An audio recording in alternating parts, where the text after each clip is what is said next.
Good evening, everybody. I'll first do the homework and so then we can carry on.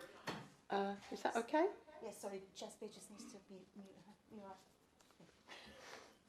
Are you okay? Do you want to press the mute button?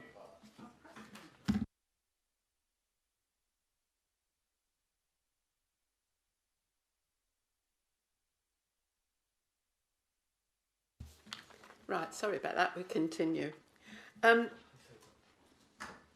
Planning Committee, when members of the public are present. Welcome to this meeting of the Planning Committee. We're recording this meeting this evening using our webcasting system. The webcast will be transmitted live and also will be available on the Council's website following the meeting. Generally, the public seating areas are not filmed. However, by entering the meeting room and using the public seating areas, you are consenting to being filmed and to the possible use of those images and sound recordings for webcasting and or training purposes. I have the discretion to stop or suspend the recording of the meeting should this be necessary to maintain the proper running of the meeting. This is a meeting of the Council held in public. It is not a public meeting. All mobile devices should be switched off or set to silent so that the meeting is not interrupted by ringtones. Anyone else intending to film or audio record any part of the meeting is asked to do so in a manner that does not disrupt the meeting. Please refrain from filming the public gallery or public speakers on items. If the fire alarm sounds, leave by the nearest exit and the officers will advise when it is safe to return to the meeting. Before we begin this evening's meeting, I would like to remind members to speak directly into the microphone to enable those present and those watching online to be able to hear the proceedings. Finally, please could members remember to address your speeches to me, the chairman. Procedure for each item. The committee report is taken as read by the Planning Committee. The Planning Officer will present their report. The meeting will allow those who have given notice that they wish to address the committee on particular applications to do so. Each person will be invited to come forward to the table at the front of the public seating area and will have 3 minutes to give their views. Once all comments have been given, the meeting will then continue for members of the committee to ask any points of clarification, to discuss the applications and reach a decision. No further comments may be made by members of the public. The committee should limit discussions to material planning considerations related to the development application. Commentary on non-planning related matters or overtly political statements are not permitted as they could have an impact on the integrity of the planning process. Summary comments should be concise and relate to the development application being considered. Thank you. We will go on item 1, apologies for absence. Have I got any apologies for absence? We have apologies from Councillor Baker. Councillor Harrison is substituting. Thank you, Susan. Declarations of interest in lobbying. I'll start at the beginning. Yes. Yeah, item number 12, if we get that far, I will, as last time, I was advised to not take part, so I'll remove myself from item 12. Darren. Thank you, Chair. I'm an Essex County Councillor. Adele.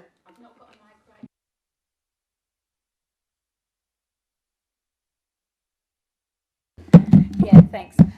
I've been advised to say that for many of these applications, in fact all of them, I had previously had the portfolio for that and therefore have been part of the pre-planned application process. I have met with some of these developers but not all, and I've never met with any of these developers without an officer present. Thank you, Adele. Sam?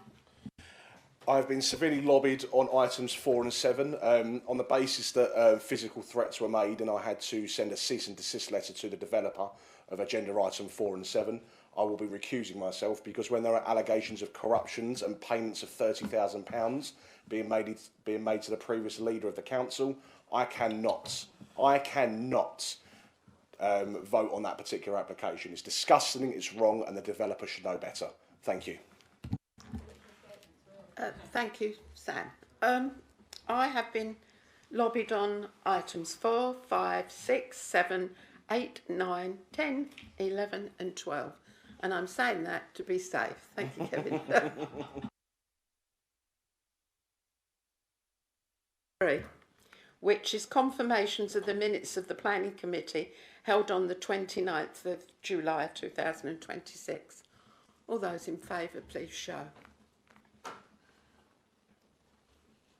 Thank you. And we have a couple of people that are not here. Thank you, dear. Thank you. Okay. Oh, might I move the... Oh, sorry. That's all right. Sorry, Candy. Yeah. Thank you very much. I propose that we move item number 6 to the top of the agenda, the Potash Road application, just because we know we have a number of residents in the chamber today. Is that something somebody would second me on? Thank you very much, Darren. Nobody's got any problems with that, have they? Thank you.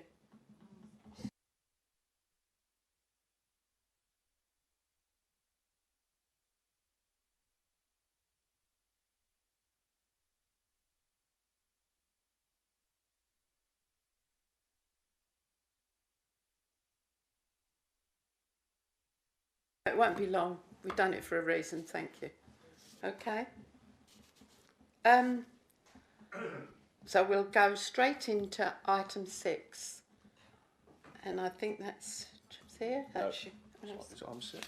is it item 6? Yeah. Is it Potash Road? Oh, sorry, I was looking. Yes. I was looking at that. Item 6.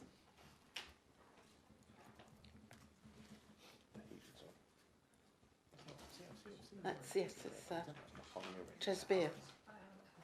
Okay. Chairman, I think this item is on your agenda because of my intervention. I had offered to the Assistant Director that I would explain my decision to the Planning Committee if that would be helpful to you. Yes. Yes, please, Mark. Chairman, thank you. So, following the Planning Committee meeting on the 1st of April, I received a number of complaints as the monitoring officer relating to both the procedure and the way in which the meeting was conducted, and also to the planning decision that was made. I made it clear from the outset that I was not here to second guess or to intervene in any way, shape or form in the planning matters. Those are solely the discretion of your planning officers, and I'm confident that their advice was correct. The issues that concerned me related to the arrangements for the meeting, and the 3 things which I looked at in particular were the substitutions which took place at a late hour. They were within the time frame which was given by the standing orders at the time. The lack of any minutes of the meeting, of the preceding meeting at which the item had been deferred, and the third item, which is now eluding me briefly. What I did was I asked Rachel McCoy, the Deputy Monitoring Officer, to review all of the complaints that were received in relation to that meeting. It wasn't just the Potash Road item which had caused people to raise concerns with me.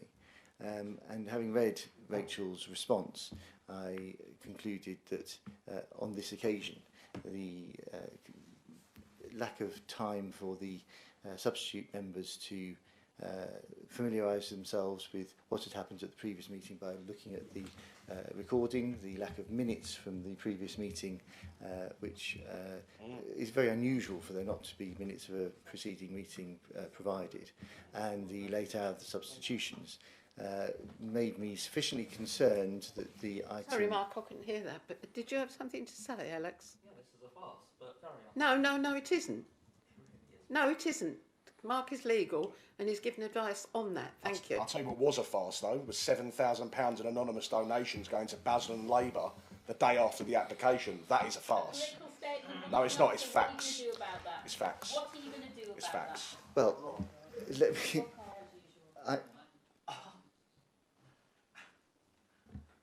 Back to you, As- Mark. as- Carry on. As members know, I am not able to determine what people say in the chamber. I can advise them if they are speaking out of turn or in breach of standing orders, and I'm sure that the Mayor is well aware that he should not be making political statements in a planning committee. And what am I to do about it, Councillor Harrison? What am I to do about it, in your view? So let's stick to the Potash Road application. Rachel McCoy's review, which was provided to me in writing in July, I think it was, or maybe late June, prompted me to consider that the three combined circumstances, it being a deferred application, there being late substitutions, there being no minutes of the previous meeting, tilted the balance in favour of returning it to this committee for further consideration. I did discuss that with the Assistant Director, and reluctantly he agreed that that was the best way forward in these particular circumstances. There were other complaints of a similar nature relating to that meeting which haven't led to there being any return to the committee, so it's not any predetermined course of action on my part. It was the weight of evidence and particular circumstances relating to this particular application. I'm grateful to the Assistant Director for assisting in that, and that's why the matter lies before you today. I repeat again, I have nothing to say in relation to the planning considerations, which I defer to the Assistant Director for his advice. Thank you, Mark. Jasbir.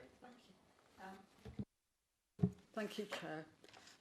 First of all, I want to highlight to members to please refer to your updated agenda sheet, and particularly on number item 6. That does explain the impact of the emerging local plan on this application. The draft. A new draft local plan is under preparation. The Regulation 18 stage has now been completed, and the council intends to publish the Regulation 19 submission version in spring 2026. As a result of the local plan publication, a replacement paragraph is outlined for you to consider as a part of the original report. In paragraph 4.9, the pre-submission of the local plan was published for consultation in accordance with the regulations. If I go to the consultation closes on the 22nd of September. The plan will then be submitted to the local Secretary of State for... Can you speak up, please? Sorry, thank you. Where was I? The plan will then be submitted to Secretary of State for examination in public in 31st of December 2026. The former site, known as H27 AS2 Land at Potash Road, the site's been now omitted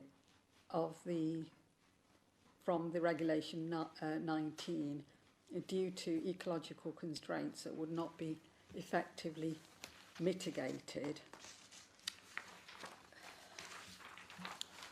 Policy GB2 of the pre-submission local plan states that the development will not be treated as inappropriate development if it meets an exception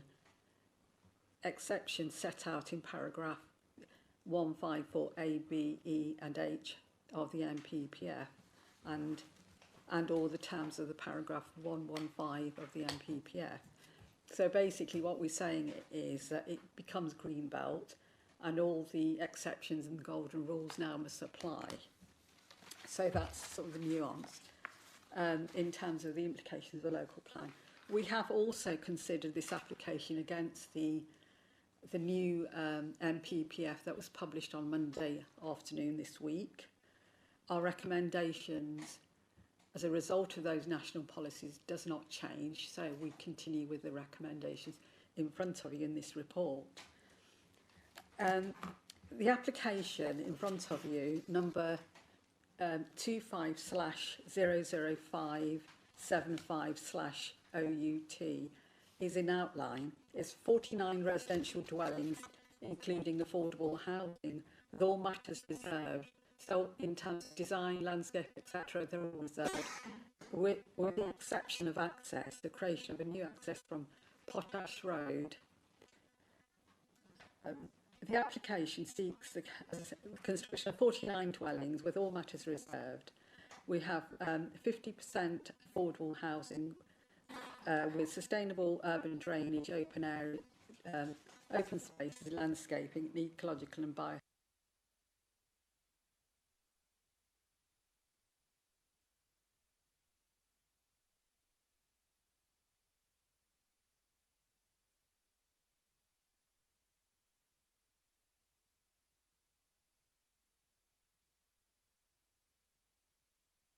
That. Is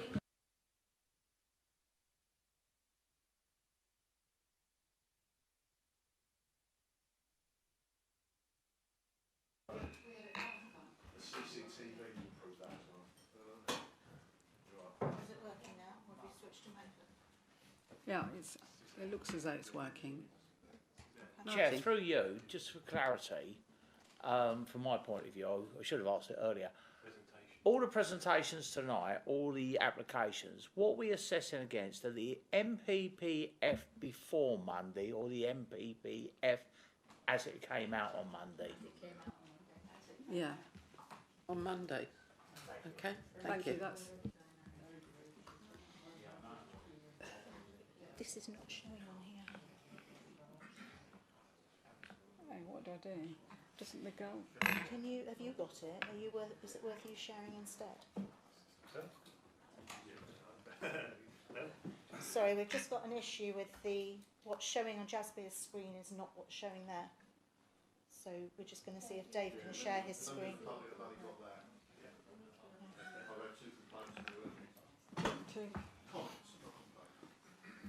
Yeah, yours isn't sharing, so we need to get to the red box. Can you go escape? This isn't the screen that's sharing. Oh, maybe it is. Are you sharing your screen? No, if we go back to... Sorry, no, wait, just go to Teams. Can you click on the Teams? Yeah. This is the screen that's sharing. Yeah. So we need to just click through that, Jasby. Oh, Yeah. right, yeah. Yeah. Okay. Do you want to Okay, thank you. If we start with a presentation. I'll go to 4. Go to 6. Oh, Potash Potash Road. Couldn't see it. That's it, yeah. Thank you. This is the location of the site. The road to the left is Potash Road.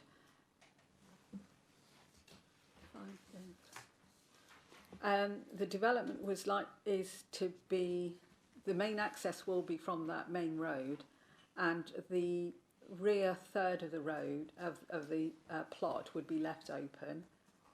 This site looks like now. These are the indicative layout. As you can see, the access is shown on this. This is an artist's impression of what the housing would look like, and this is the layout of the proposed vehicular access. It would meet the visibility displays. It's, as you can see, it's on a slight curve, and that, from my point of view, gives better visibility in terms of highway engineering. The site also offers a range of the development also offers a range of Section 106 contributions for education, healthcare, open space, transport, employment and skills, health and well-being, and monitoring fees. In terms of the planning balance, these are the positives for this site are that it would provide significant market and affordable housing, 50% of affordable housing, where the council does have a very large housing waiting list. And at the moment, the current housing supply is 2.05. So I do want to. Jasper, councillor.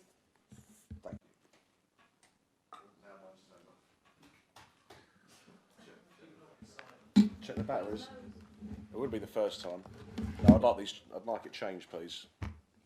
Sam, use that. Yeah, no worries. I'll use it for now. Thank you. Again, this is the first time this has happened to us at a planning committee. The housing land supply is incorrect. It's not 1.96 years. It's 2.05 years. So can we have that clarified for the residents at home, please, and those that sit in the chamber at the back? Yeah. Yes, that's correct, and that's Thank you. the updated. And that needs to be taken, I think, for all the reports, just to make sure that is the figure we're using now. Thank you. So, in terms of complying with the golden rules set out in the national policy, i.e., making it significant weight in favour, because the council only has 23% of the supply of housing, therefore this site falls in what we call presumption in favour of development. We have 50% of affordable housing. We have the infrastructure with 47% of open space. There are social benefits. We have economic benefits in terms of there'll be construction jobs, employment jobs, and plus it would attract young families, etc., where they would spend money in the local shops, they'll sustain local schools, etc. We have environmental benefits as well, in terms of public accessibility and so on. The negatives of the balance are it will be a loss of sensitive landscape area. That has minor negative weight against the site. There will be a loss of grade 3 agricultural land. Again, it would be a minor weight against this. In terms of the site, as I said, lies to the northeast of Potash Road and to the west of Goatsmoor Lane. The land is currently used for horse grazing and is divided into individual paddocks. It's not in agricultural use. The built structures on the site include field shelters, stables and tack room. A woodland area occupies the eastern proportion of the site with trees lining the eastern boundary. I'll just go back to that site. Dense woodland encloses the site to the northeast, as you can see from this aerial photograph, forming a part of the wider 40-acre plantation which extends towards Hanning Field and Ramsden Heath. The woodland to the southeast of Goatsmoor Lane is designated as ancient woodland. The surrounding area is predominantly residential. If you do look at the wider photograph of the area, there are a number of very large houses with cul-de-sacs and drives and so on. So in terms of that part of the site here, they are generally large properties set in grounds. The site lies within the Greenbelt and falls within flood zone 1, indicating very low risk of flooding.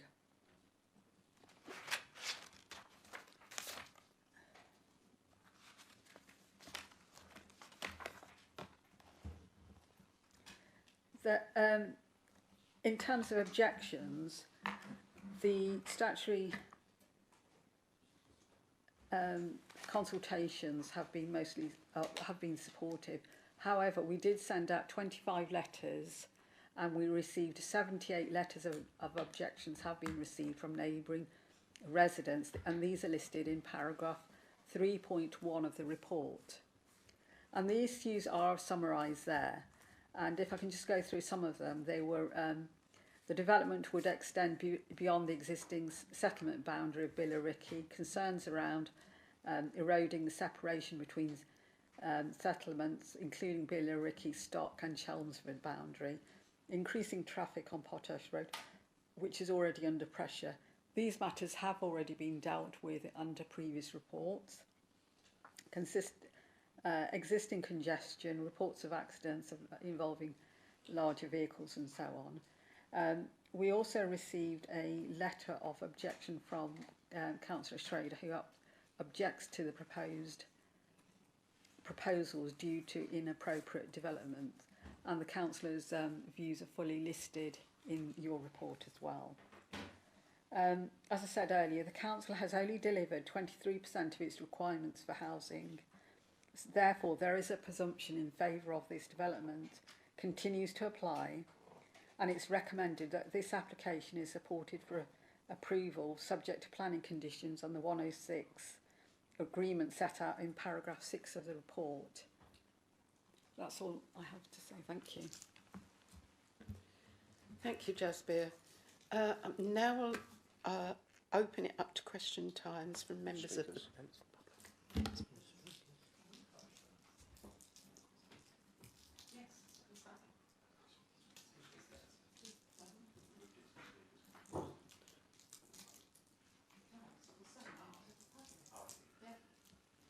Sorry about that. Sorry, make it involved. We've changed the format a bit. Okay. We'll now ask members of the public to come along and speak. And the reason we're doing that is so that the members of the committee can hear what they've said and then they can digest it and then speak on it themselves. So we think that's more important, that you're here to speak. Can I ask for John Simpson, please?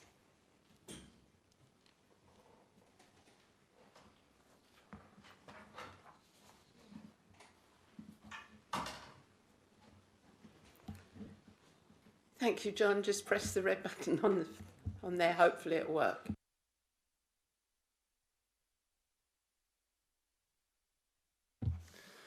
Good evening. My name is John Simpson. I'm from the Potash Road Action Group. Since the last hearing, we remain of the view that the officer's report is inaccurate, incomplete and misleading.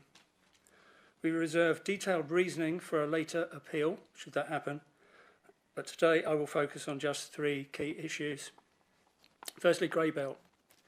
The Council is relying upon the 2025 Greenbelt study to say that this site is Greybelt, but there is a problem with that.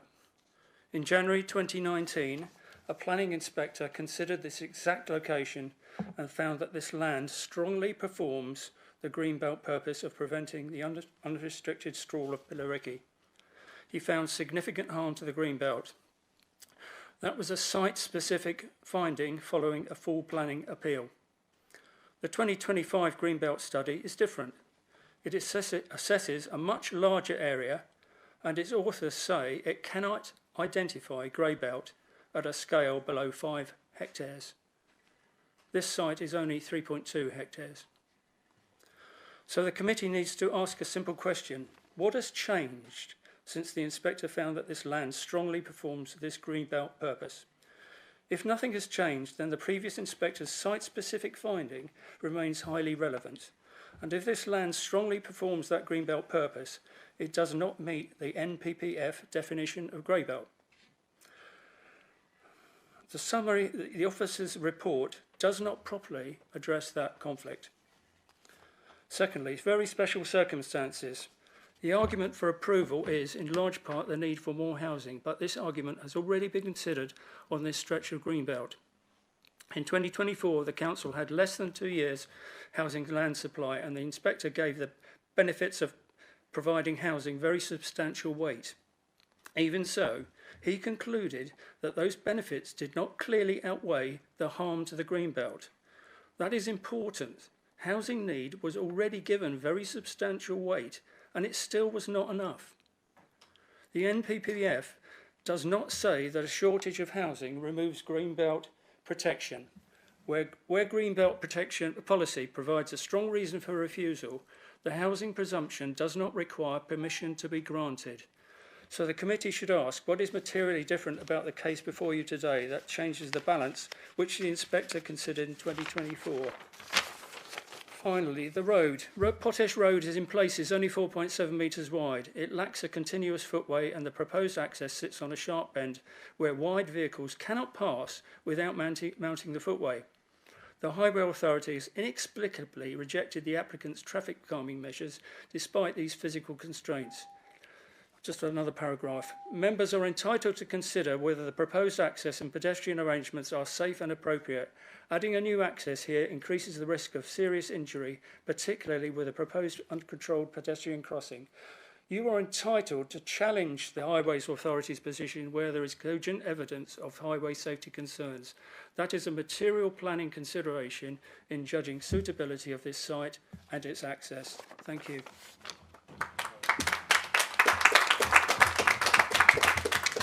Thank you, John. Can I now call Jasdeep Singh Ma? I hope I pronounced that right.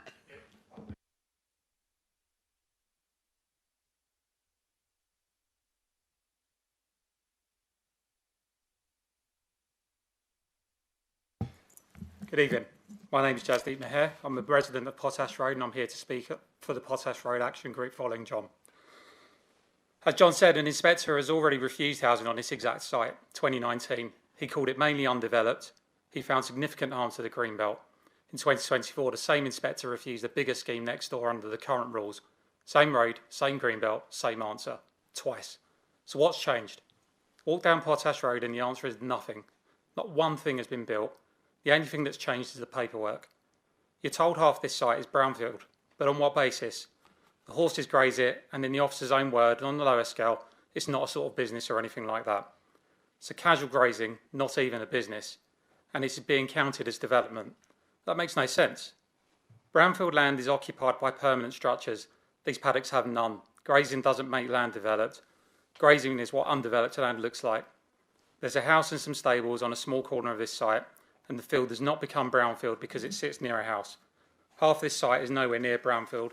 Councillor Journey made the same observation at the last meeting.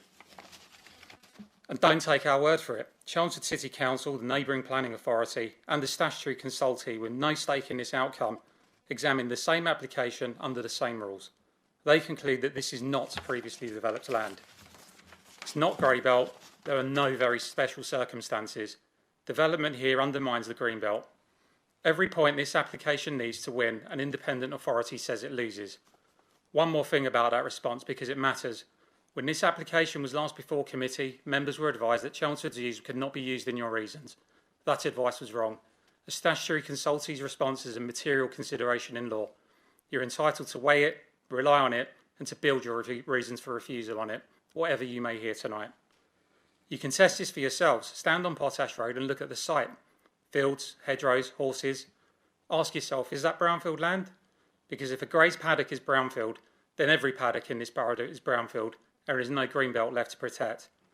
That is what this classification means. If it sounds wrong, it's because it is wrong. And members, I ask you, think about what an approval really means tonight and what it requires of you. You're required to explain in reasons that must stand up to scrutiny what has changed since the planning inspector refused this site and refused this road again 2 years ago. Not what's changed in the paperwork, what's changed on the ground. That question has been asked throughout this application, but no one's ever successfully answered it. So, in conclusion, 2 inspector refusals on this road, a statutory consultee objecting on every point, a recommendation that survives only if a grazing field counts as brownfield. Everything I've told you tonight is verifiable from documents on the council's own file, 2 appeal decisions and Chelmsford's response. The reasons to refuse aren't waiting to be written. An inspector wrote them twice and Chelmsford confirmed them. On behalf of the residents of Potash Road, please refuse this application. Thank you, Gisdale. Can I now call Leah Needham, please?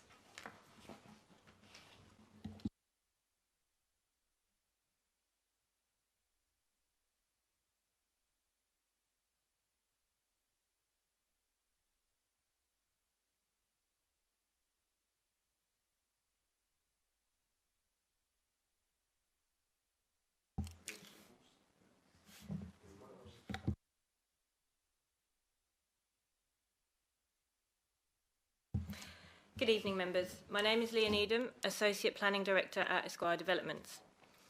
Regardless of whether the site is brownfield or not, Basildon's professional officers have provided a robust assessment confirming the site is not inappropriate development in the Greenbelt. It constitutes Greybelt and meets the NPPF Golden Rules. Despite this, a number of very special circumstances also exist which outweigh any perceived harm to the Greenbelt. The publication of the revised NPPF has not changed this position.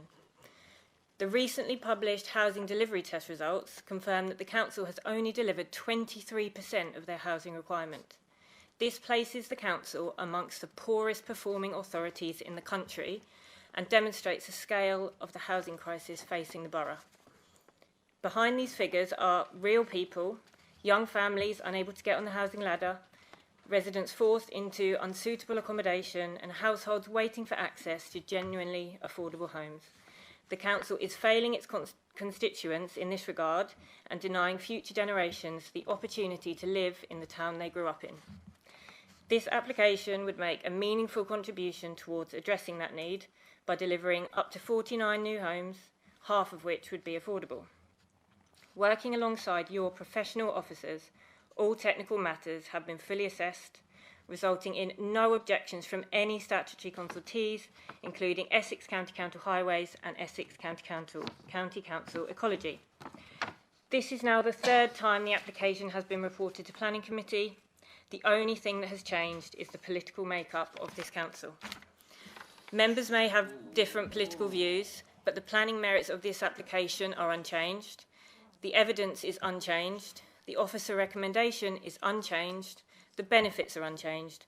Accordingly, the decision should remain unchanged. Thank you.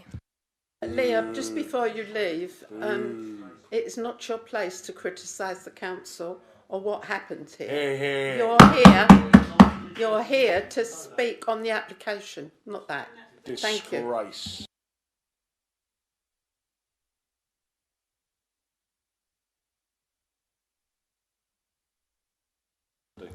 Right, our legal advisor would like to comment on this. I hope you're going to come and support us. Through you, Chair, it's just a minor point because it's obviously come up with a brownfield remark regarding Greybelt. I thought it would be worth directing members to the definition of Greybelt in the National Planning Policy Framework. For the purposes of plan making and decision making, Greybelt is defined as land in the Greenbelt comprising previously developed land, which is what people think of as brownfield, and or any other land that in either case does not strongly contribute to any of purposes A, B or D in what is now policy GV2. Purpose A is checking the unrestricted sprawl of large built-up areas. Purpose B is preventing neighbouring towns merging into one another. And Purpose D is to preserve the setting and special character of historic towns. You have officers' view that this is Greybelt land in the report.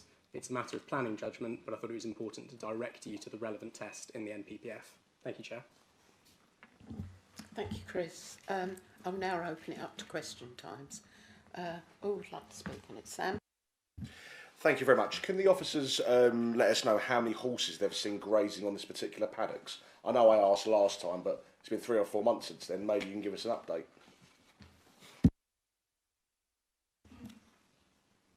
Through you, Chair, I haven't seen, it is set out. I've not seen any horses. Thank you. Thank you very much for confirming that. Have you seen any unicorns?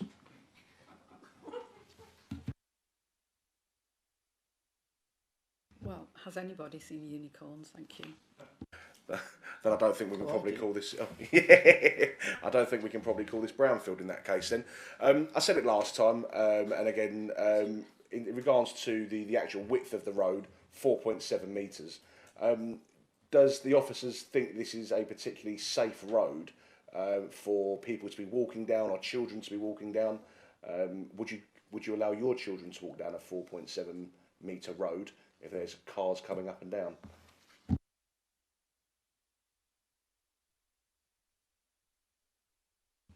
There is a highway report, comments that are attached, where the Highway Authority have done a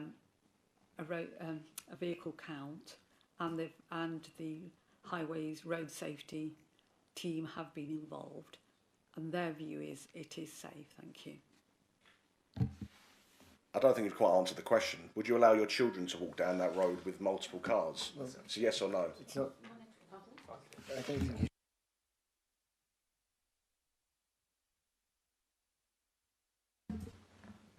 A legal advisor wants to.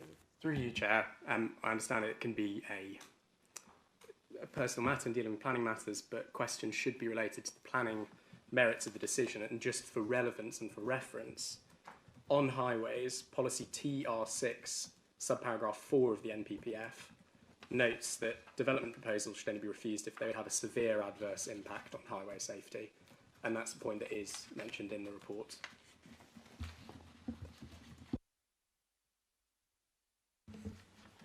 Thank you. Martin. Yeah, through you, Chair, just for clarification, the 3.5 metres of cycle path that is proposed as mitigation, I can't see on the diagram or the map where that is actually going to be. I'm trying to work that one out, and where it's going to join Cycle Route 13. I don't know if you can help me out with that, please.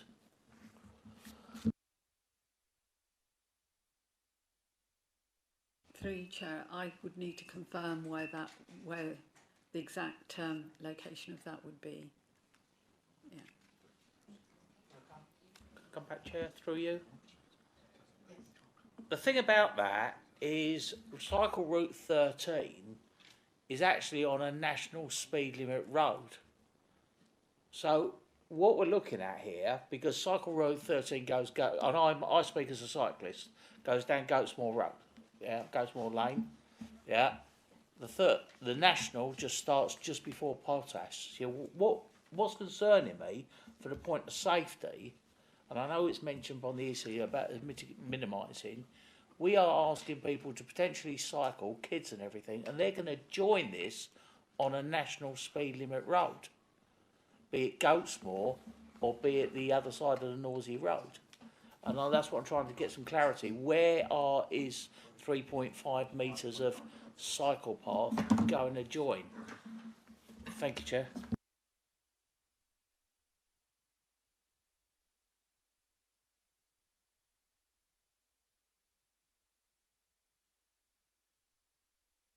It does say in your report in paragraph 5.95, the site's located approximately 2.1 kilometres northeast of Billericay town. The site benefits from direct access to existing pedestrian footway and cycle routes, including National Cycle Route 13, and the County Council's local cycling walking infrastructure plan identifies Route 8 Billericay north-south as a strategic corridor for cycling, further enhancing the site's connectivity. So it's about securing that connectivity rather than linking Cycle Route 13, securing cycle parking as proposed at a proposed rate of one space per bedroom. That's part of the development.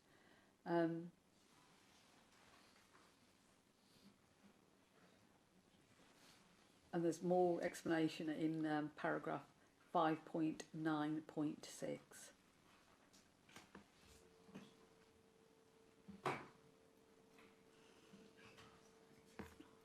That's all I have to add. Martin? Can I come back in a moment, Chair? Because I'll need to read of that.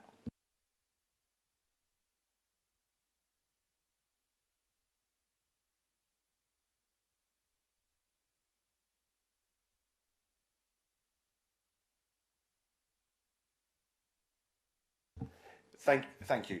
Can the officers outline the reasons as to? I mean, the residents mentioned today that 2 inspectors have declined this application previously. What has changed between the inspector making those 2 decisions and the planning officers making a recommendation to approve this time round, please?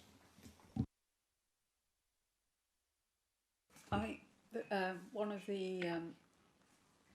the representatives did say it was the adjacent site. It is an adjacent site, not this particular. It is an adjacent site, it's not this particular site or this application site.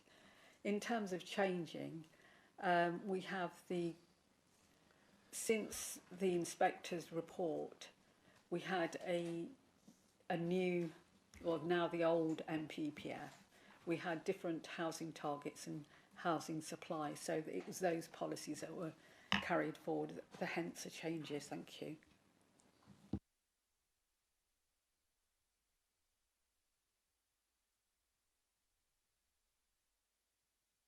Adele.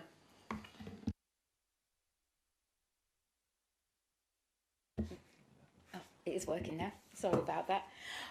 Yeah, you just mentioned the fact that we've had policy changes. I think it would be really useful, therefore, if you could quite succinctly, but in enough detail that we can process that, obviously the new MPPF came out Monday. Our officers have looked at it, our legal team have looked at it and said there is not substantial changes. But I think if you could explain how GB7 links into the recommendation that we have here, and how our land supply of 2.5, not 1.96, how that impacts this, and in fact is now greater emphasis on your housing supply and the impact that has on our ability to refuse applications. Thank you. I've got some follow-ups on that, if that's okay, Chair, but thank you.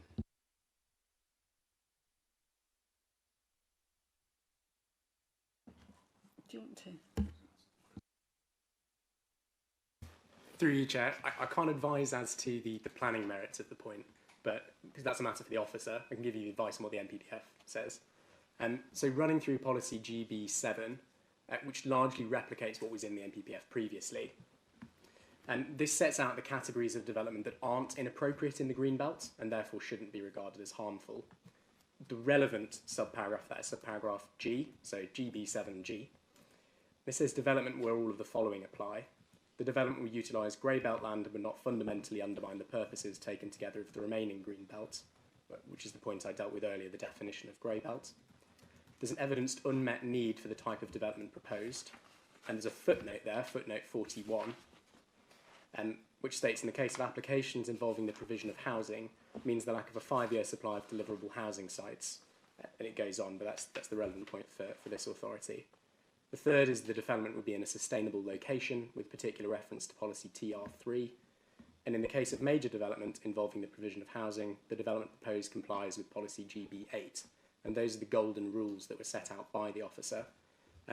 So in the officer's report where they're dealing with green belt and grey belt, the majority of the substance is unchanged with the new NPPF. You've got to then look at you then just got to look at the new sections in the NPPF to find where they sit. I defer to officers as to the impact of the changes on the planning merits.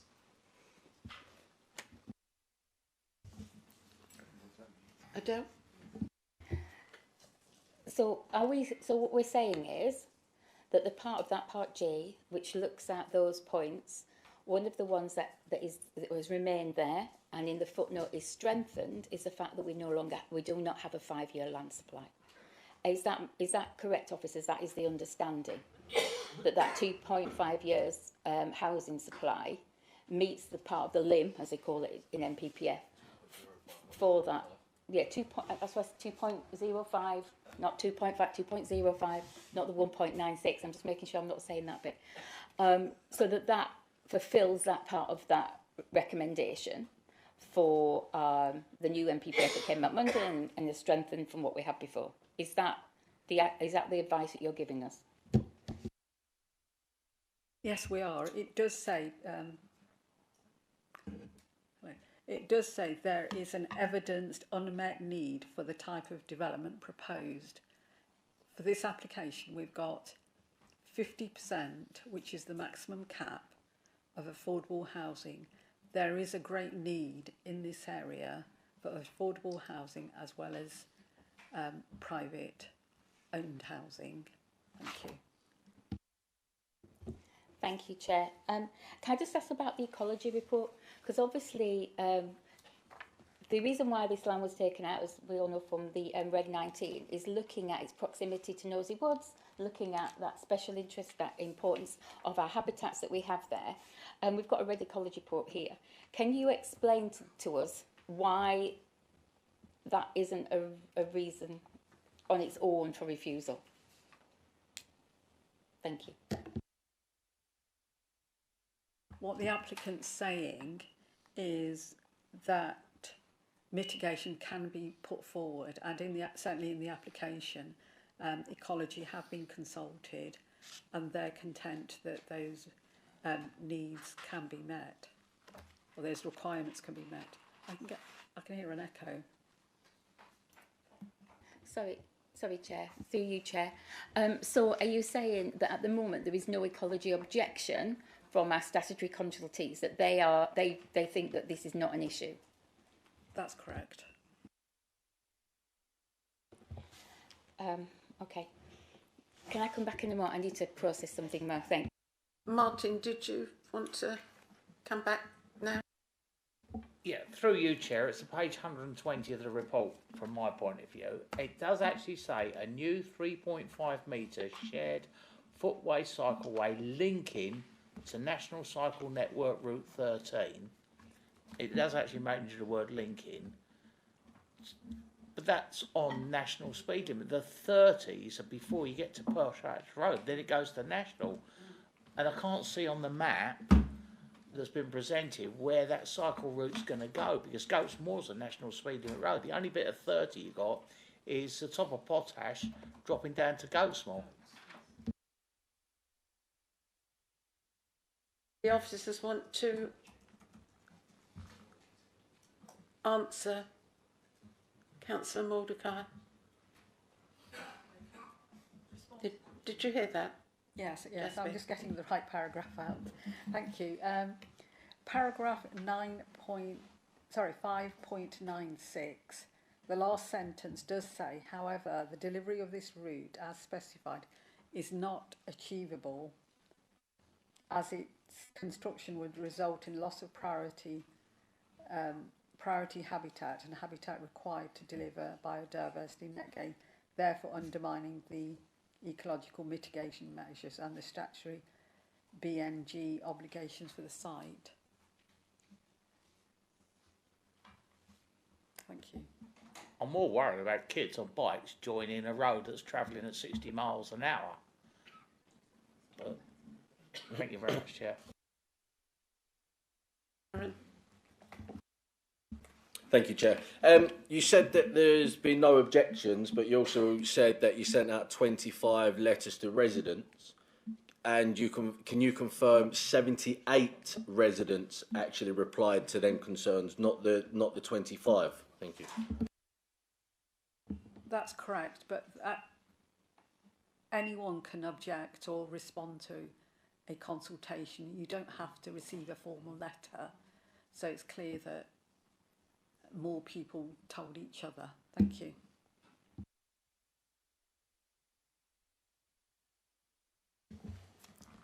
Any more questions? No? Adele? Yeah, I think it'd be useful. Can we just go through GB8, please?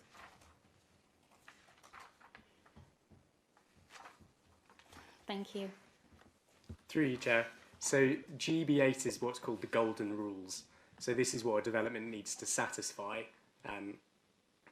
A housing development needs to satisfy where it's on grey belt land. These again largely replicate what was in the pre-Mondays NPPF and are set out in the officer's report. Just doing a headline summary of them, you have to satisfy all of the golden rules. So the first is affordable housing, which in this case the relevance is the 50%, so there needs to be 50% affordable housing. There needs to be necessary improvements to local or national infrastructure. Needs to be provision of new green space or improvements to existing green space, which is accessible to the public. And it goes on to note that the provision should make a positive contribution to the landscape setting of the development, support nature recovery, and meet local standards for green space provision. Where a development satisfies the golden rules, which in officers' view this development does, substantial weight should be given to the importance of complying with them. Sorry, Chair. Adele? So what you're saying at the moment is we meet GB6, we meet GB7 and we meet GB8. Through you, Chair, whether the application meets the criteria in the NPPF. Apologies. Wait, through the I chair, defer to I'm the asking officers for that. via the officers that from the questions I've asked, the understanding that I'm getting, no, so then what I'm asking and what I'm understanding is from what the explanation of what those rules are, the report then from the officers satisfies each of those. I just want to check with the officers that that's a correct understanding that we meet GB6, GB7 and GB8. What you're saying, you want to hear it from the officers, whether it's correct or not in the report. No, I'm saying our legal team have explained what those things are in legal terms. I just want to clarify with the officers that they are happy with the report, because the NPPF came out, the update on Monday. Yeah, they can do that. Yeah, I'm just checking that they are satisfied that we've met those 3 criteria. Jasmine? Yes, I can confirm that, and it was also shown on the slide, one of the last slide that I showed you. Thank you. I think you wanted to speak, Alex.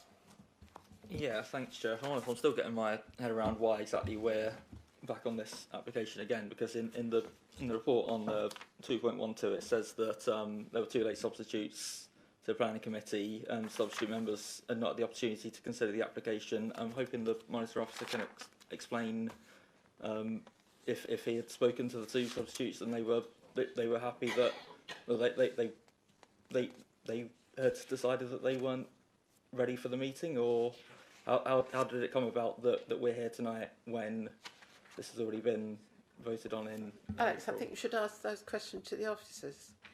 With respect, Chair, it was the monitoring legal officer part of that it. explained it at the start that we're back here because the 2 substitutes weren't ready for the meeting or whatever. If you could just sort of elaborate on that a bit. Well, they can tell you that. Through you, Chair, sorry, Mark. Through you, Chair, I'm happy to explain to Councillor Harrison how I reached my conclusions. There were the 3 conjoined issues, right? So you had members who were appointed to the committee as substitutes at, I think, 1:15 and 1:30 respectively on the day of the meeting. On the day of the meeting that took place. They were not in a position, therefore, to review the videotape of the prior meeting. There were no minutes of the prior meeting, and therefore they weren't in the same position as the other members of the committee who had been at the previous meeting and weren't seized with the same information. So we know that through recent Supreme Court case involving Tower Hamlets Council, where the Supreme Court considers in detail whether substitute members were competent to take the same decision, and the long-standing practice was affirmed, which is that all the members of the committee taking the decision should have access to the same information. So clearly we had here a situation where some members of the committee had been at the prior meeting and had asked for the meeting to be deferred for the reasons that were given. The 2 substitute members were not present at the prior meeting, didn't reasonably have a chance to read all the report and review the recording of the meeting, and didn't have the benefits of the minutes of that meeting. And yet they were being asked to take a decision at the meeting at the same time. So you can question my judgment as to whether you think it was the right judgment to take, but I considered on balance that the decision was unsafe, and it would be better to be considered afresh by the committee, with all of the same contributions being heard by all of the members who are here to vote on it tonight. Sure, if I could just come back on that. Just to clarify, did you... But you wanted to come back on that, Yeah, did if that's you? all right, Chair.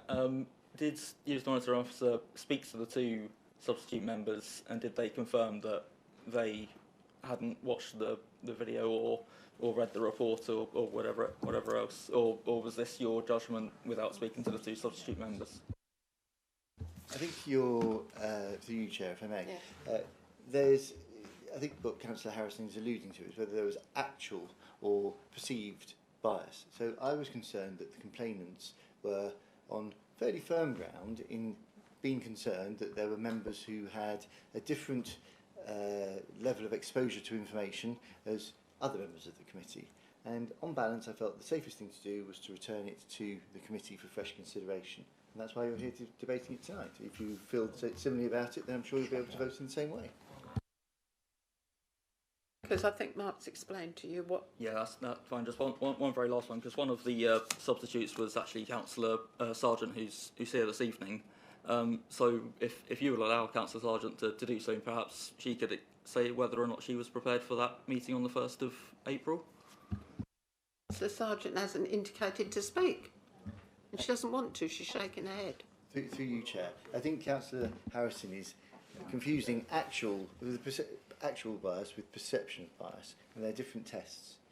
So I didn't need to ask the two councillors concerned whether they had or hadn't reviewed the meeting, been present at the meeting, or anything else. The matter was, did the complainant who put the complaint to me have reasonable grounds to ask me to consider returning it to committee? And I concluded on balance that they did, and that's why they're here.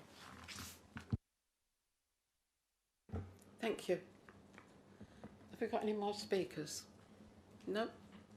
Right, I'd just like to say a few things. I'm a bit confused because I thought this was actually brought back because of the access of the road. And to me, it says highway safety construction traffic will be using Potash Road during construction, which is a very narrow road. So, and the Highways has reviewed the outline planning application and considered the proposals acceptable from a highway and transportation perspective, subject to condition. Acceptable. I mean, I sat on the fence really with this one, and I must say I'm not happy.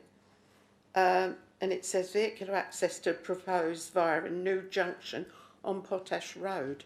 So I'm still confused because I can't see a lot of difference to how it was before.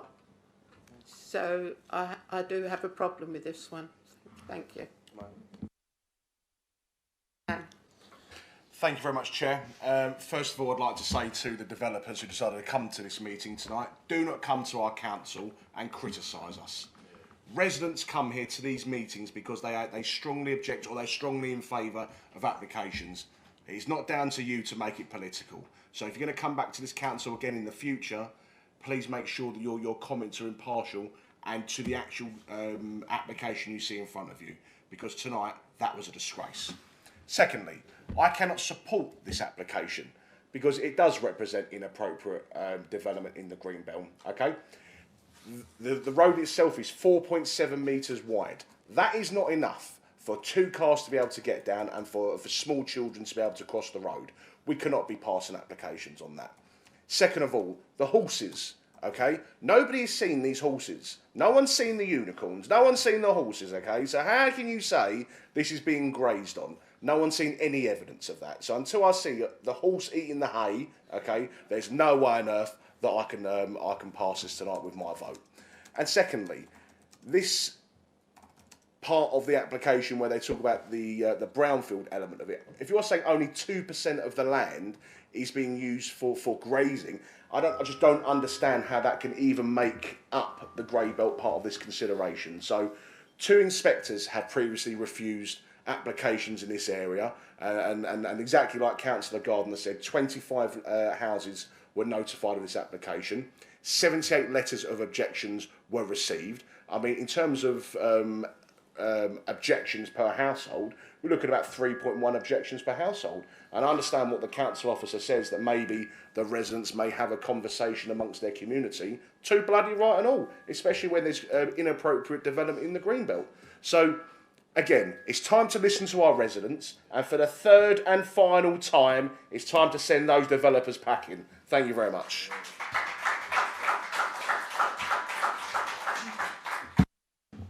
Thank you, Sam. Adele.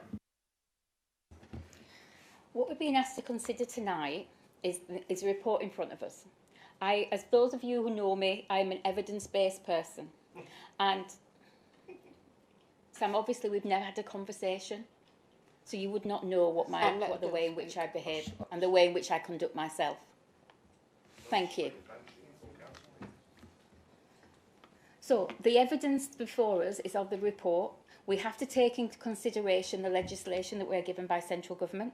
We have to take into account the new NPPF from Monday, which strengthens the position that if you do not have a 5-year land supply, then the assumption is tilted in favour of any development. That is the situation we are in. We have gone through those Greenbelt rules that were strengthened on Monday in terms of the golden rules, in terms of Greybelt, in terms of our unmet need. And from the legal team here tonight to explain what those rules are, and from our officers and the report in which they have given, they have said we have met each of those. So therefore, on the evidence before us, whether we like the rules or not, whether we like the new NPPF or not, we are a quasi-judicial committee. We are not meant to be a political committee. We are not meant to decide whether or not lots of residents don't like something or do like something. What we're being asked to do, thank you, Sam. What we're being asked to do is to look at the planning legislation before us and decide, does it meet those tests? And if it does, then we do not have grounds to refuse this. We've talked about highways tonight. We do not have a highway refusal from Essex County Council. We've talked about whether or not we have or have not seen a horse. We have been told that this, from the report and from the evidence collected by numerous officers, that this is a partially developed site. We know from the legal team and from our officers it meets GB6, GB7 and GB8. Therefore, on that evidence, I'm in a position where I will be voting in favour of this application. Thank you. Have there any more speakers? No, we'll go straight into the application. As per the original report, it is recommended that the committee resolves that planning application number 2500575 out be granted conditional planning permission subject to the completion of a 106 agreement to secure affordable housing, education, healthcare, bus service improvements, open space and sports provisions, local delivery pilot, employment and skills contribution, RAMS payment and maintenance and monitoring of the approved biodiversity game plan for a period of 30 years and payment of the local planning authorities' professional and legal fees and the cost of monitoring associated with the completion of the 106 legal agreement as set out in section 5.17 and subject to the conditions set out in the end of the report, with any minor amendments delegated to the Assistant Director of Planning for approval that might be necessary up to the issue of the decision notice. All those in favour, please show.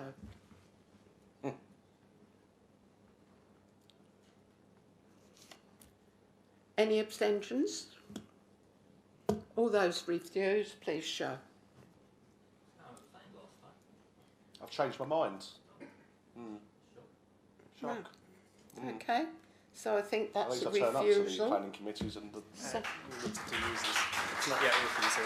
We need to go and No, consider users. no, but I'm saying what they've said, it's a refusal.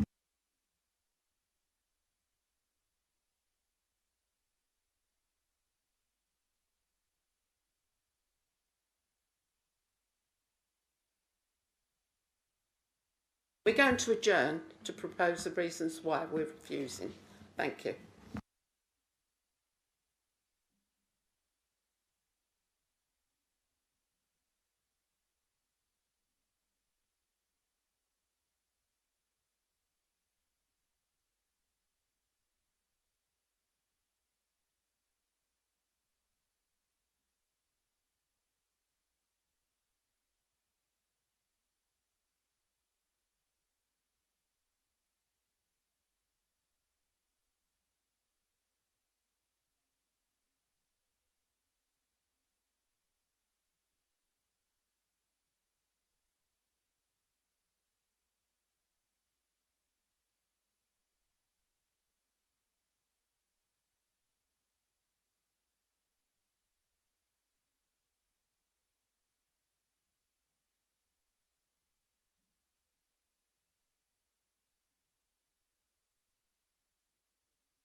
Sam?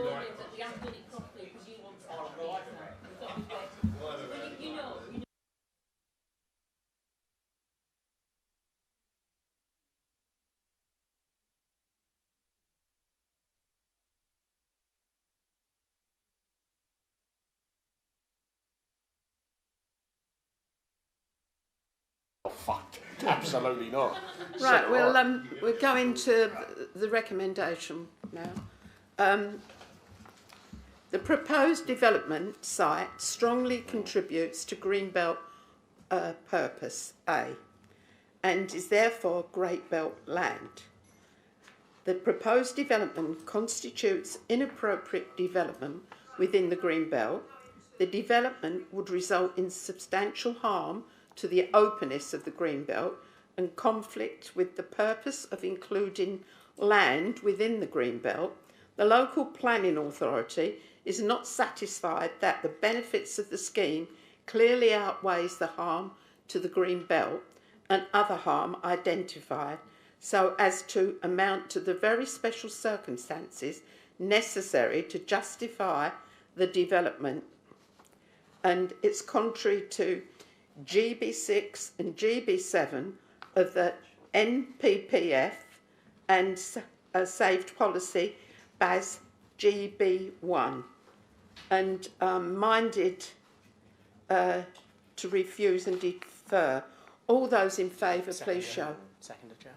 Pardon? A seconder. Oh, yes. Have I got a seconder? Thank you, second Sam. All those in favour of that application, please show. What, been rejected?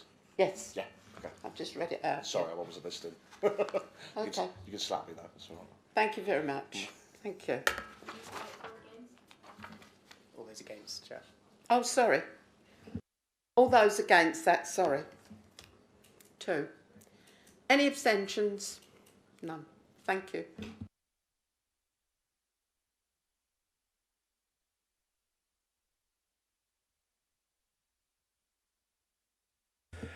Thank you, Chair. I'm going to recuse myself from this particular application based on what I said earlier. Thank you.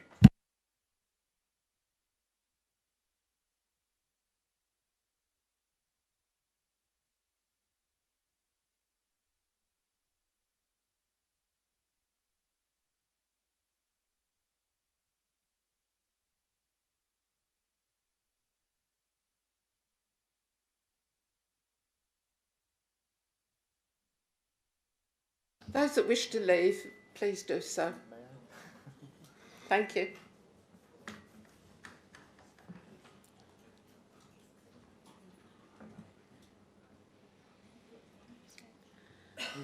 We've changed this a bit, so we've got item 4 we're hearing now because we had to defer the order a bit. Councillor Journet has stepped out from this, from remarks that he made anyway. So now we will go on to planning application number 25011188 outline application with all matters reserved except access for the construction of up to 71 residential dwellings, 50% affordable, surface water drainage, basin, new vehicular and pedestrian accesses from London Road and all associated infrastructure works at land south of Walshots Farm, London Road, Billericay, Essex, which is CM11 2UZ. I think that probably is you. Thank you, Jasbir. Thank you very much. The application in front of you is presented because the applicant wishes to appeal to the Planning Inspectorate for non-determination. The committee is therefore approving the council's position. The applicant. The application is not being decided by this committee, but will be decided by the Planning Inspectorate. So it's basically to identify the position that the council will take. The applicant has lodged an appeal to the Planning Inspectorate against the Council's failure to determine the application within the prescribed period. The appeal has been received by the Inspectorate. The applicant has requested an inquiry. Accordingly, the Council is now required to determine the position it wishes in advance in relation to that appeal. As a part of the appeal process, the Council, in its capacity as a local planning authority, is required to formally indicate how it would determine, hence why it's been presented to you. Members must therefore consider whether they would have supported the recommendation to grant the permission as set out in this committee report, or whether they consider the application should have been refused. Please also note that the planning policies contained in the revised MBPF published on Monday do not impact on the recommendation made to you in this report. The application seeks outline planning permission for the construction of up to 71 residential dwellings.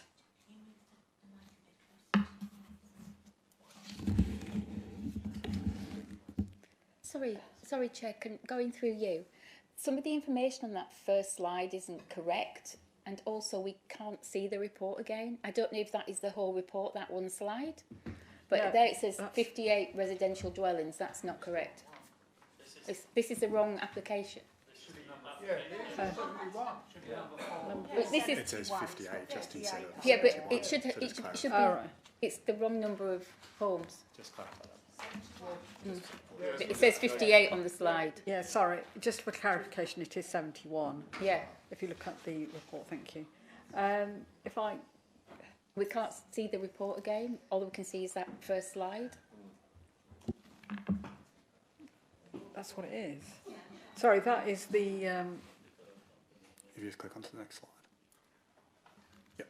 That's the application site. If I go through the application site and the presentation, that's the red line of the application site. That here we have a suggested indicative layout of the proposal. This is the site as it is now. It's between residential and looks like industrial, sort of mixed use site, and it's that gap of agricultural land in between that you can see in front on that site. And this is the outlook of some photographs of the site as it is now. And this is the 106 suite of contributions the applicant's proposing to make. And in terms of when we talk about the golden rules and the balance, here we have demonstrated the positives of the development and the negatives of the development. It would make significant contributions for market and affordable housing. Again, 50%, which is the maximum expected for greenbelt contributions, and it would contribute greatly to the council's 5-year housing land supply. The current figure is 2.05 years rather than 5.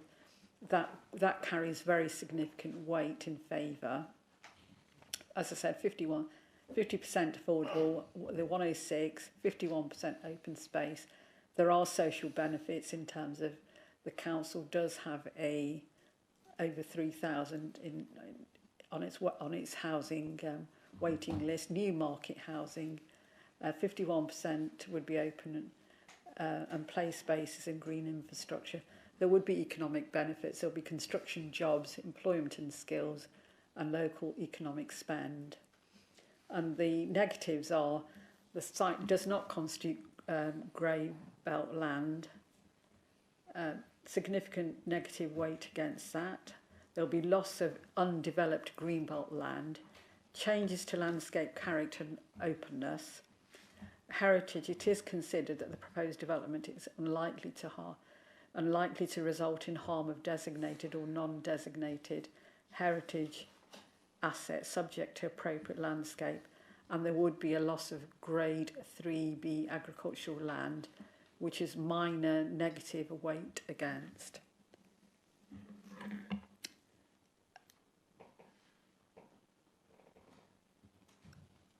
The applications, I said, is 71, just to make sure, is construction of 71 residential dwellings with 50% affordable.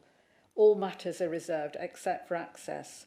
The site lies within the Greenbelt, and therefore the principal issue is whether the development is acceptable in Greenbelt terms.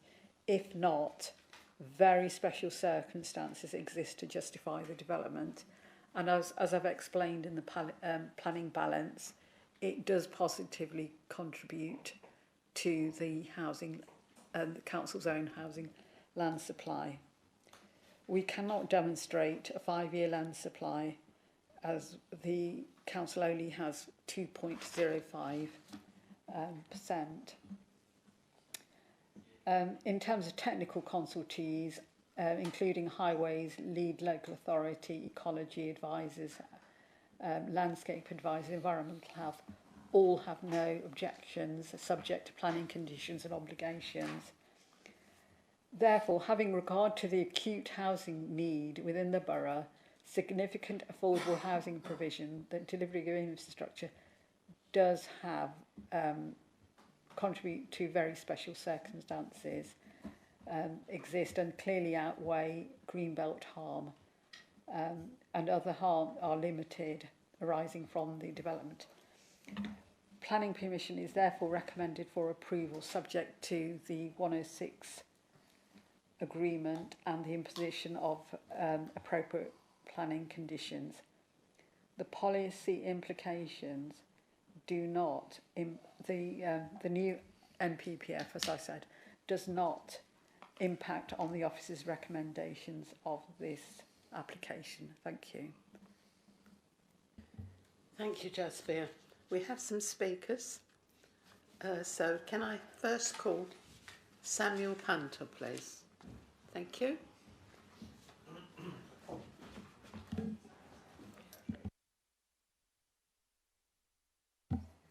There we go. Hello, my name's Sam Punter, a resident local to the site in question. My day job is a business analyst, where I look to understand facts from fiction and find the real truth behind evidence presented to me. With this in mind, I'm speaking today to strongly object to this application or any others of a similar nature on this site. Permission should not be given for a number of reasons. Number one, the suggestion that this proposal meets the very special circumstances required to build on Greenbelt should be reviewed and rejected. The site serves a strong importance as highlighted in section 5.3 of the Officer's Review. The applicant claims a limited contribution to the Greenbelt, but this is wrong. The plot is the last open buffer preventing Wickford, Ramsden Bell House from merging, and also preserving the crucial small gap to Crays Hill. This site serves a critical function in stopping urban sprawl and preserving our community identity. The argument around housing supply is nothing more than despicable and opportunistic. It shouldn't come at the cost of purposeful green belt land. A lack of full 5-year land supply plan should not be an excuse, especially with an emerging local plan underway, of which this site doesn't actually fall within the recommended locations. To address housing needs, the council could look to utilise long-term empty homes, such as the 765 identified by the council last year, shared in a post on Instagram in March, where new homes are needed. True brownfield sites, not those trying to kind of steal greenbelt land, should be utilised first, and of course greenbelt land should be an absolute last resort.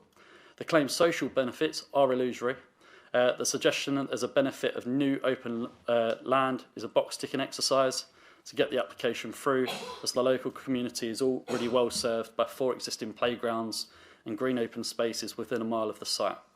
The suggestion of 50% affordable housing sounds great, but the true number of 36 units is a minor contribution at best compared to the permanent destruction of greenbelt land. With a third of these proposed for shared ownership, it wouldn't be long before the service charges add up, amongst other costs, soon making these unaffordable again.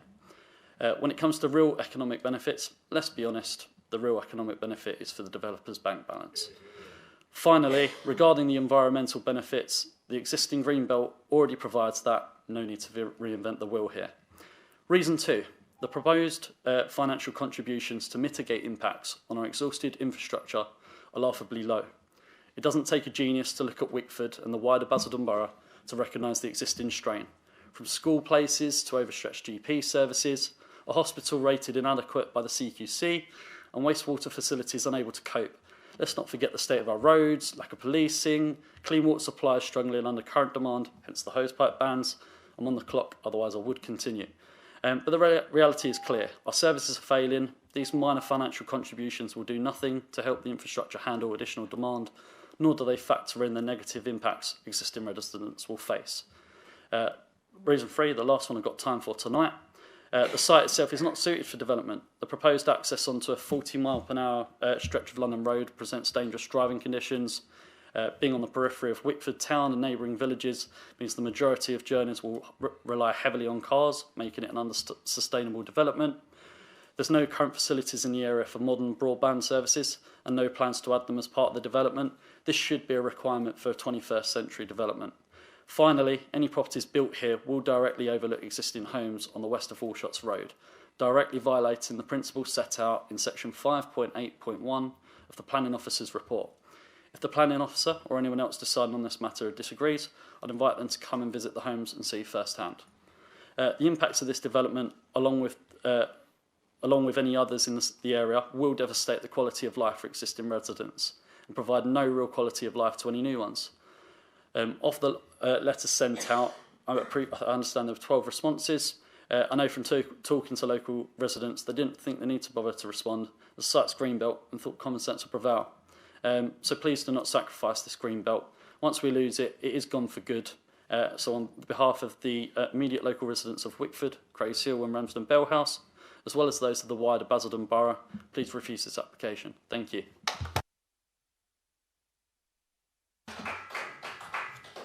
Thank you, Samuel. Can I now call Councillor Terry Sargent?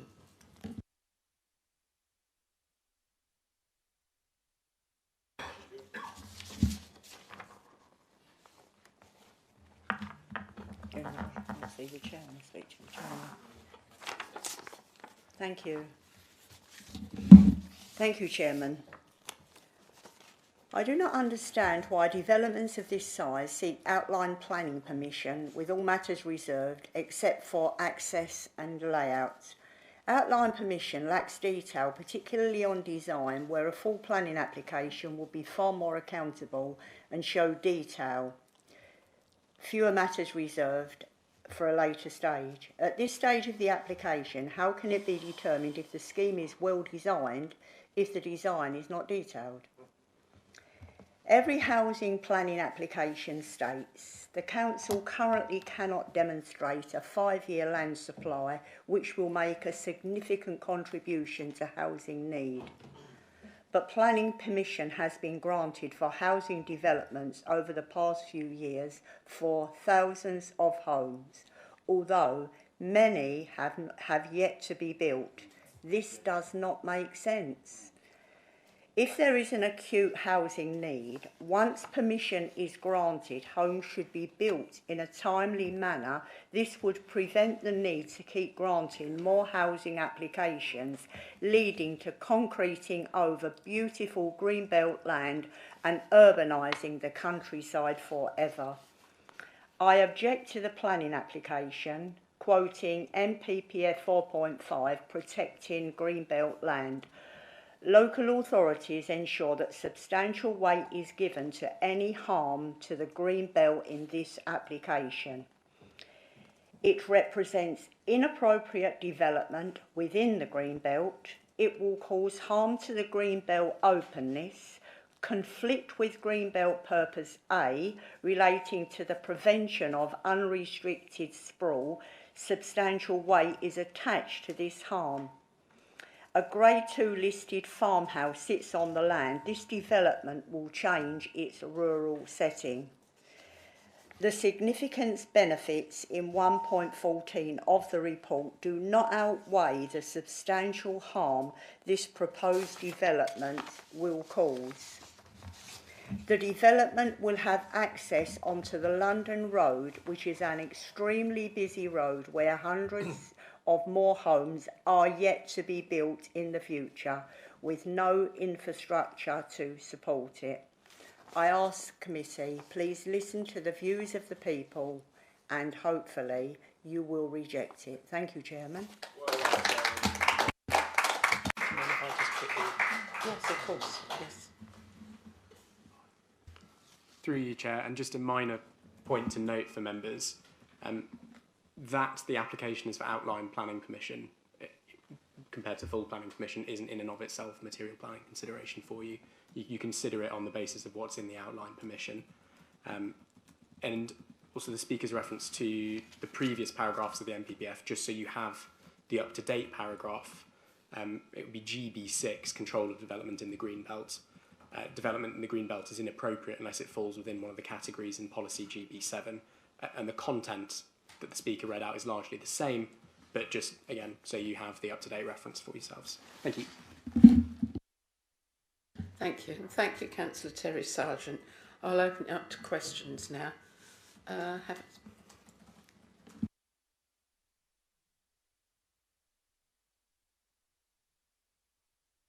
Thank you, Chair. Through the Chair, can I ask the officer, wastewater, where does the wastewater go from this site? What wastewater plant?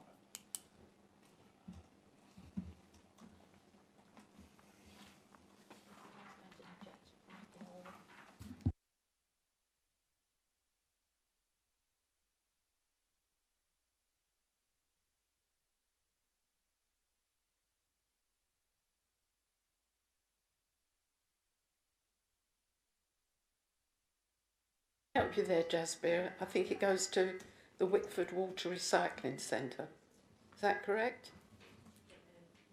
I was just having a look at the paragraph 5.12.4. Basically, the lead flood authority, there'll be sustainable drainage systems. They're satisfied that a robust assessment has been undertaken. They've got no objections, and they're suggesting conditions. That's not the answer to the question. Right. What wastewater plant does the wastewater go to? It'll either be Billericay, Basden or Wickford. Presume. Sorry.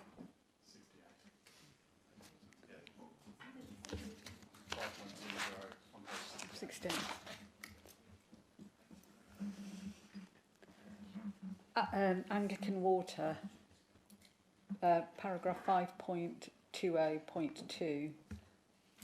It's Wickford Water Recycling Centre. Right, thank you for that. So Wickford Recycling Centre is full up. There's no capacity. So how can we agree with this application? Thank you. Oh, sorry. Wickford, notwithstanding Anglican Water's objection, it's noted that the provision and regulation of wastewater infrastructure is governed by a statutory framework established by the Water Industry Act and Ofwat. Legal advice provided by the Council confirms it's lawful to grant planning permission where wastewater infrastructure upgrades are capable of being secured through separate regulatory framework. So they have a duty. And we can also put a Grampian condition that development can't begin until the wastewater is resolved. A Grampian condition would be recommended to prevent occupation until approved foul drainage strategy has been secured. So what you're saying to me is they can't start the development until it's been upgraded. That's so if correct. it's never upgraded, then they can't start it because there's no capacity in Wickford wastewater plant. I know that. So why have they brought an application forward that we can't support? Oh, God.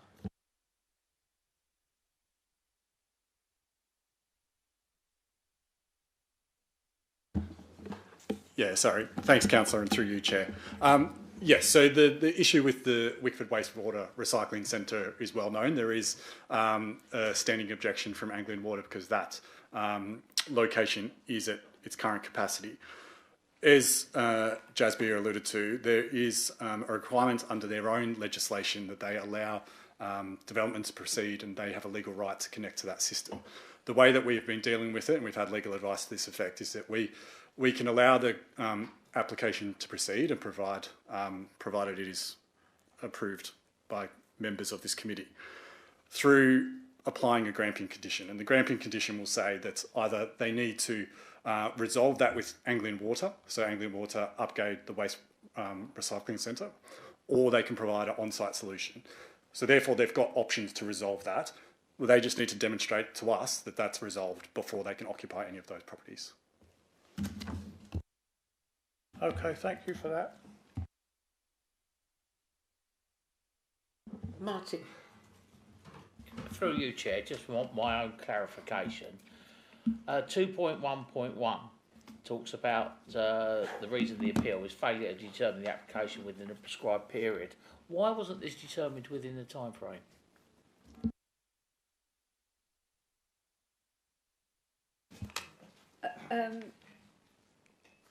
Basically, where we have amendments, etc., and then within that they decided, rather than the council deciding, they would seek the planning inspectorate to decide.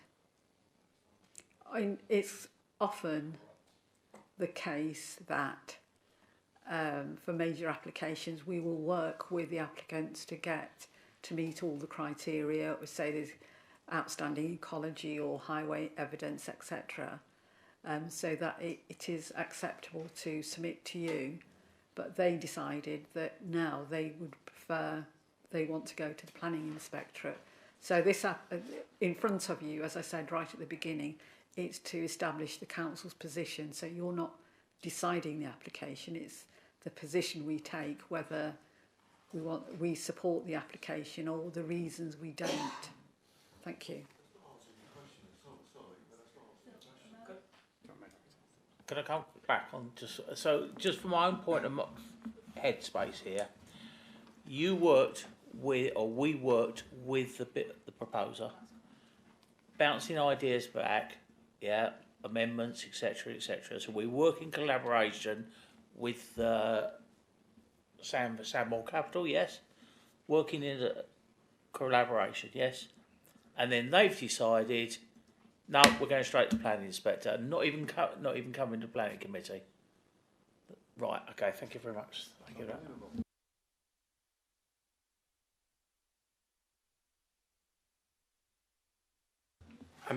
Just through you, Chair, brief point. Obviously can't speak to what interactions the local planning authority had with the developer, but there is a deadline for a planning authority to determine an application, so it's 13 weeks for major developments. You can take longer if you get agreement and an extension in writing. If not, a developer has a statutory right to appeal for non-determination. Their route of deciding to deal with the non-determination wouldn't be a material planning consideration for the application that you're considering tonight, but of course it informs the fact that you're not approving or refusing it. You're taking a decision on the council's stance to take in the inquiry. Through you, Chair, I hear what Council's saying, I understand what Council's saying, but we were working in collaboration with them. We weren't saying no to anything, we were just working with them to do it. And then all of a sudden they've decided 13 weeks, thanks very much, we're going to planning inspector on it. I'm sorry, it just doesn't see cut. Sometimes it's non-determination. Is that where they're going? Yeah. It's gone over time. So sometimes when it's gone over time, they have the choice. Am I right, Michael? I understand that, Chair, but the council, from the officer, we were working with them, and we just got to the end of 13 weeks, and it's been bang.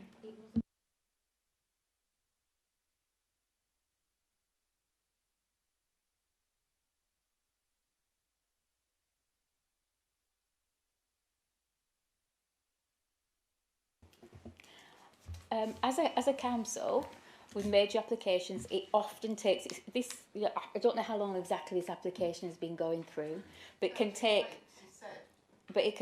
No, it's longer than that. We have to respond within 14 weeks. So, because I was the cabinet member responsible for pre-applications and I was a cabinet member responsible for planning, therefore I had regular meetings with our officers regarding this and other applications, which is what I said at the beginning on legal advice. Applications often, because of they are complicated in nature, particularly if they're on Greenbelt, take our officers longer than what the statutory minimum is. Sometimes it can take an application from start to finish over a year before it comes before us. It is not unusual that developers at some point decide they don't want to wait any longer. That could be for business reasons. It could be that they're about to lose the site of the land. It could be for lots of different reasons. So many of our applications end up going to the appeals for non-determination because it's taken so long. As long as the developer agrees to continue working with us, then that process can continue. But at any point beyond that 14 weeks, a developer can decide to go to the appeals. And it is very usual within planning for that to happen. Thank you, Darren. Thank you, Chair. Question for the officers, if that's okay. Do we know why the developer gaslit residents promising a SEND score in this application, but we can quite clearly see in this application that there isn't one? Do officers know the reason as to why that? Because, you know, if he's gaslit the residents, it's two fingers up to them, isn't it? Personally, do you know the answer to that question? Thank you. Through you, Chair. Legal. Two mics, not through you, Chair. From the report, that isn't an aspect of this application that's before you. It's not a question that's relevant to the planning considerations of this application. My view, it's not a relevant question for the officer.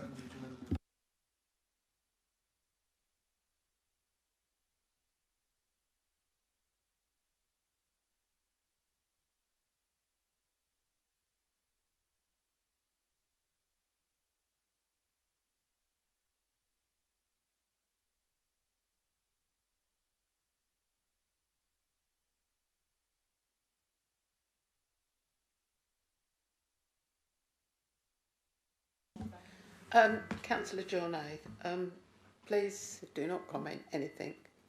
If you want to stay in the room, please. Thank you. Okay? Thank you. Darren, you don't want to carry on? No? Okay. Alex. Thank you, Chair. Yeah, most of my questions have been answered by previous members, but just a very small, quick one. On page 36, it says, on 3.2.1, it says neighbours were notified and site and press notices displayed. Usually it says how many neighbours are notified. Do you have no information of how many letters went out to neighbours?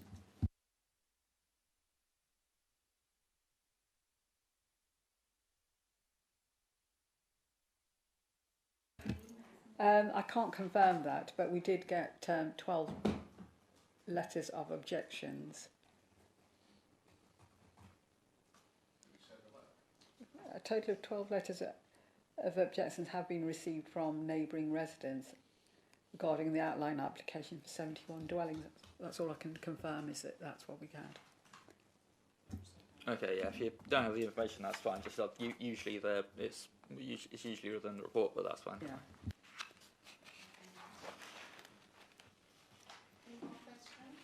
Any more?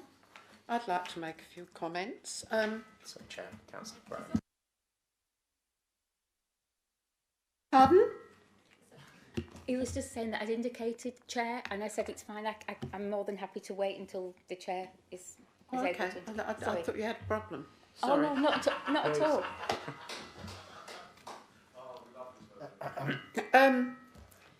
I'd just look at this. I'd probably be more happy with it. This area, we haven't got a doctor's surgery. I think South Green closed and it's never been replaced. They've asked people to go to doctor's surgeries, condensing it somewhere else. And I don't think 49,000 is enough. I think there should be look at the affordable houses, yes. but there should be a doctor's surgery with all these extra houses. I mean, the hospital is inadequate. They've already said Basildon Hospital is inadequate. So I'm not happy with that. And you know, we need the affordable houses. I do know that. What Alan brought up about the objections with the water, I'm not happy with that neither. So, you know, this is grey belt. Is it grey belt? No. No, we don't really know, do we? We haven't got a borough plan. So how do we know? So what I'm saying is a question mark on a lot of things here. So, you know, I'd like more money for a doctor's surgery. I'd like more influence on the water, wastewater recycling treatment at Wickford, because it's a bit here and there. We don't know whether that can happen or not.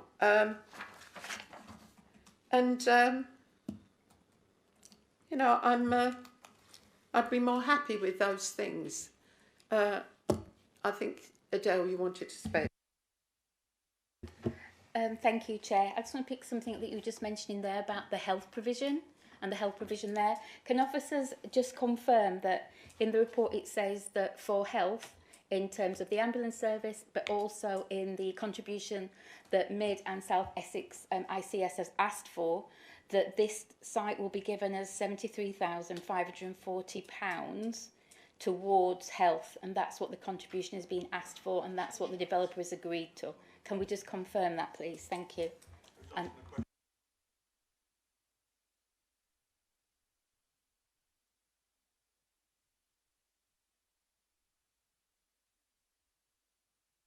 Sam, please let Councillor Adele Brown speak.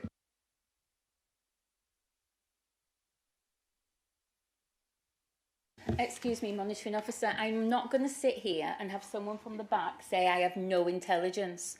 Sam obviously has never had a conversation with me. Can we please do something about this continuous heckling throughout this meeting? Thank you, monitoring officer.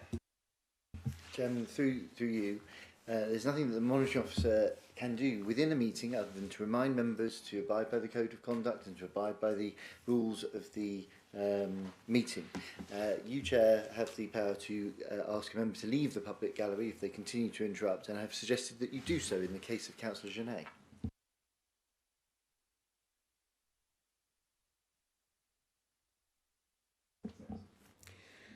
Can I ask you, please, Sam, to be quiet and let Adele say what she's got to say? I don't want to ask you to leave, but I think it would be, if you carry on, I'll have to. Okay? Are you happy with that, Adele? Yeah, can now the officer be able to answer the question, please, Chair, if that's okay? Thank you.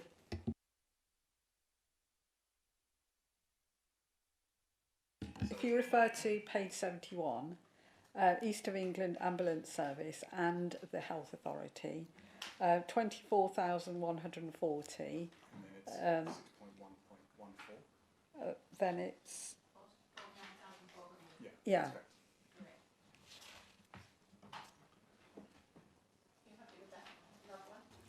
Yeah, thank you, Chair. I'm not quite sure what's my screen's flashing. I don't know if it's about to go dead.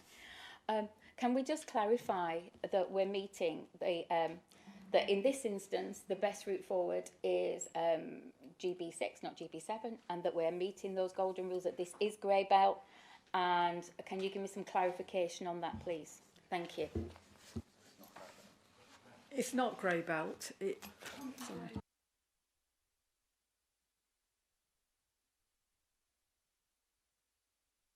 So this is green belt, and as I said in my presentation, it does meet those golden rules. There's a in terms of the balance. Thank you.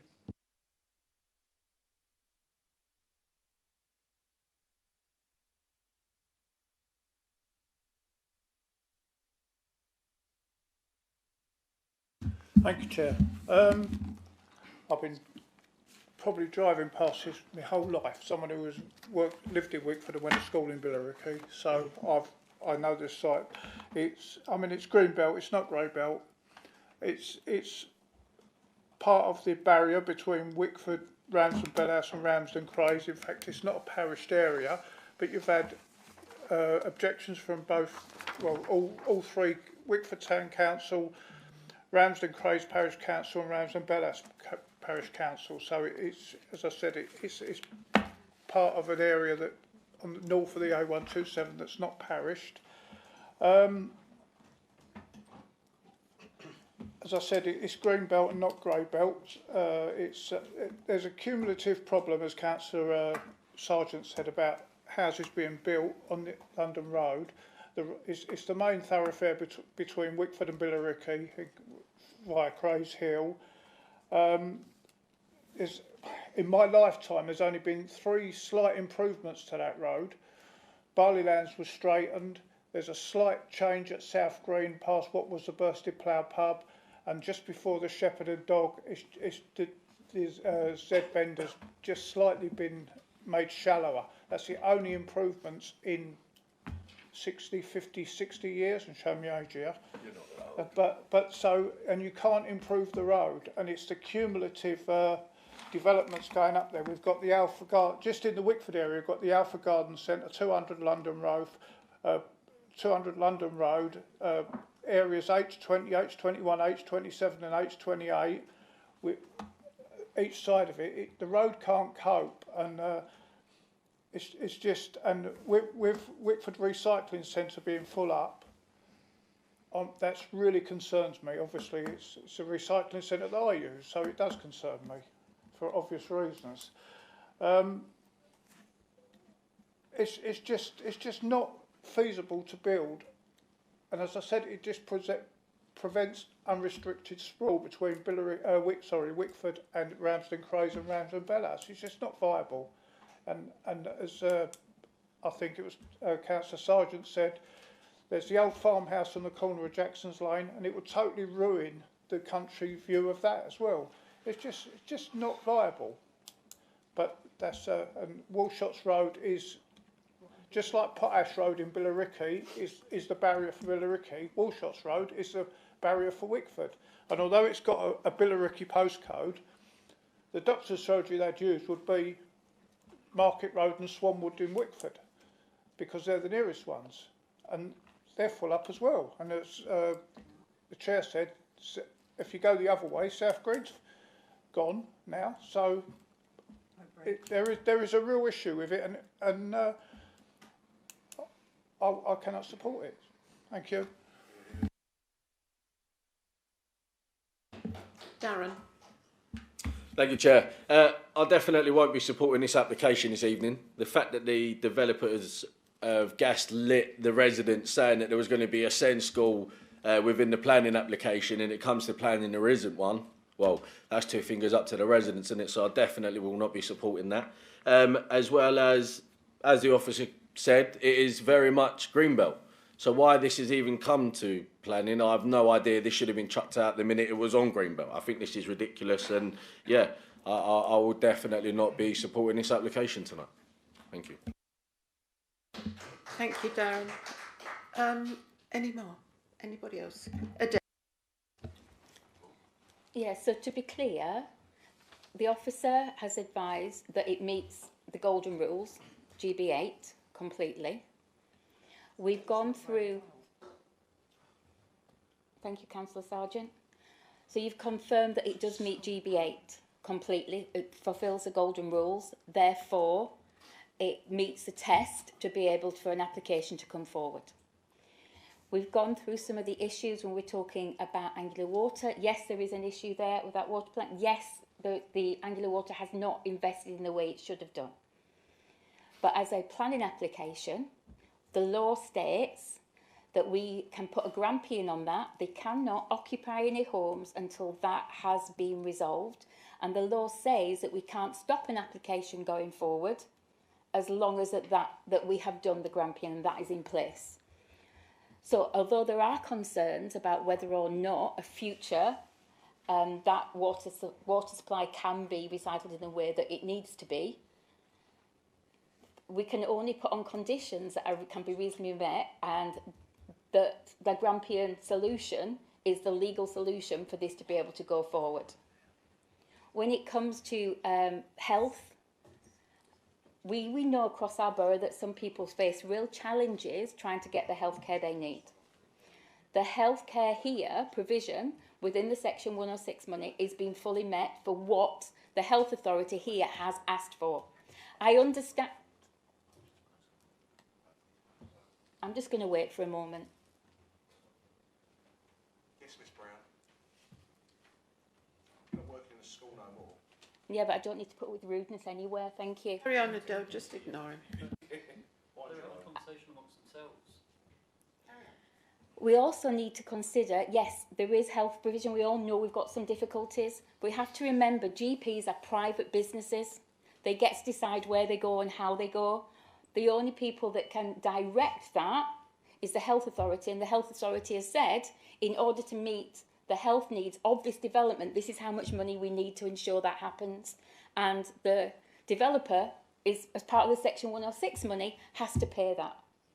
So when it comes to the things that we can object on, does it meet GB6, GB7, GB8? Does it meet the statutory requirements from our consultees? Have we got any consultees objections, or is still a standing objection that we can reject this on? No. So on the evidence before me, from the professional reports that are there, from the planning legislation, from the MPPF, I will support this application. Thank you.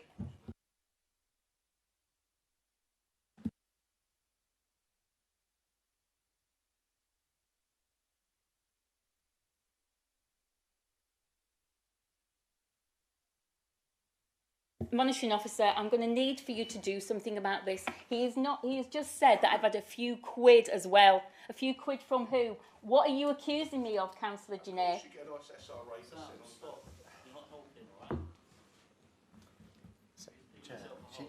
really should not be intervening from the public He gallery. is This is not the impugning a public member, saying that I am taking money from developers. What are you going to do about that? It's not a public meeting, it's a meeting held in public, as you said at the beginning. No, it isn't a public meeting, Sam. Would you mind standing outside for the end of the application, please? Thank you. I didn't hear it myself, so I can't comment. I have excellent hearing. I haven't. The recommendation that the committee resolves that planning application number 25/01188. I'll start again.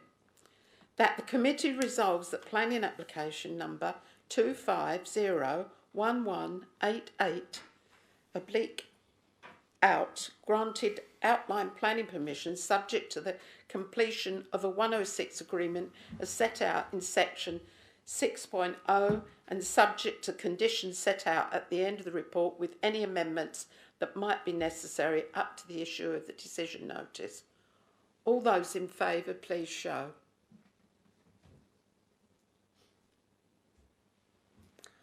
All those against? Any abstentions? One. So we're going to have a look at the reasons now. I think we should. We will adjourn.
I need a second, I don't know. I don't want anybody to complain that we didn't have a monitor officer. Right, we've got our wording now. I need a seconder. If you read the resolution first, sorry. Alan. Sorry, Chair. If you read it first and then. Oh, sorry, yes. The proposed development constitutes inappropriate development within the green belt. The development will result in substantial harm to the openness of the green belt and conflict with the purpose of including land within the green belt. The local planning authority is not satisfied that the benefits of the scheme clearly outweigh the harm to the green belt and other harm identified, so as to amount to the very special circumstances necessary to justify the development. The proposal is therefore contrary to GB6, GB7 of the NPPF and saved policy BAS GB1. Thank you. All those in favour? That's it. Yes, yeah. All those in favour? Yeah, seconder first. Oh, the seconder, yeah. Alan's my seconder. All those in favour, please show. All those against? Thank you. It's we will be deferred, won't it? I think that's not deferred because it's a non-determination. Oh, non-determination, yeah. Thank you.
We're all ready to start now.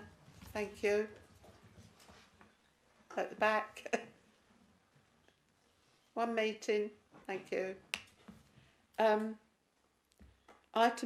5. I think you'd like to say something, Sam. Thank you very much. I just wanted to ask a question of legal counsel, if possible, through the chair. Obviously, at the last planning committee, Councillor Mordecai was accused of being predetermined based on some words that he had thought of in advance of the particular application. Can I just get legal counsel's advice on when ChatGPT is being used in the chamber for questions and speeches? Can you advise whether that is considered predetermination, please? Because we've seen it today from Councillor Brown. I don't think it's really a matter for legal advice. The use of whatever typing software or other software you use wouldn't be predetermination. Predetermination is a matter for the member to determine for themselves if they've come with an open mind. Would a fair-minded and informed observer consider that the person was biased or apparently biased? It's a matter for the member individually, as it was when Councillor Mordecai was advised on it at the last planning committee meeting.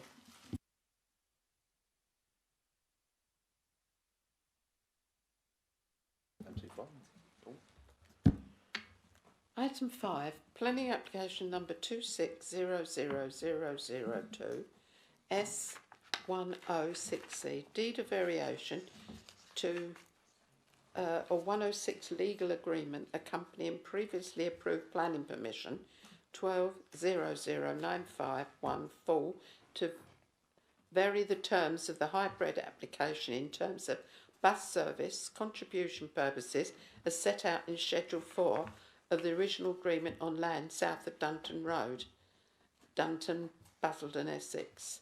And I believe that is you, William? Yes. Thank you. Thank you, Chair, yes. So as you say, this is an application for variation of a Section 106 agreement, looking at the funds clause, looking at extending the period for expenditure excuse me, of the bus service contribution from the date of the formal adoption of Western Link Road, and also minor drafting changes to the name and definition of the bus service, introducing a single defined term, bus service contribution, throughout the agreement for improved clarity and consistency. So this is the site within Dunton, which is adjacent to the A13 from memory. Sorry, 127. Apologies. This is the aerial photograph of the site, showing it in its context of its surroundings. So, as advised, this site was previously granted planning permission as a hybrid application in 2013. This application seeks to vary the terms of the original 106 agreement, but just in terms of the bus service contribution. The bus service contribution was intended to support public services using the Western Link Road once available for operation. Essex County Council have formally requested the Council enter into a deed of variation under the Italian Country Planning Act 1990. The proposed changes are in the nature of the expenditure period in terms of minor drafting amendments to the proposal in terms of the definition of those amendments. How do I get across to that one?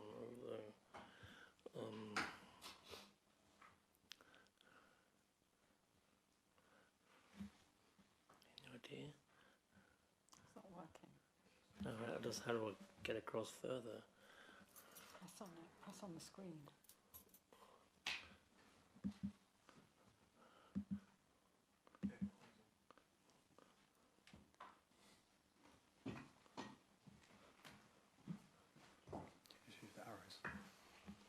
Oh, sorry. In terms of officer's assessment, the bus service contribution was secured to mitigate the transport impacts of the development and still remains necessary for that purpose, no changes are proposed to the amount proposed or the scope of the contribution. The proposed amendment does not reduce the planning benefits secured through the original agreement. The variation will provide an extended period through which the existing contribution can be spent. Officers satisfied the amendment would not materially alter the planning balance that led to the original granting of planning permission. Section 106A of the County Planning Act allows planning obligations to be modified by agreement between parties against which the obligation is enforceable.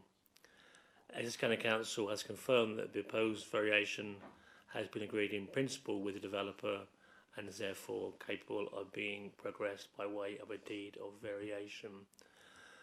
Through you, Chair, it's recommended the committee resolves the deed of variation number 26-00002, oblique section 106C, be agreed to amend Schedule 4 of the section 106 agreement for planning permission 12-00951 FULL, granting permission on the 13th of March 2013. Thank you.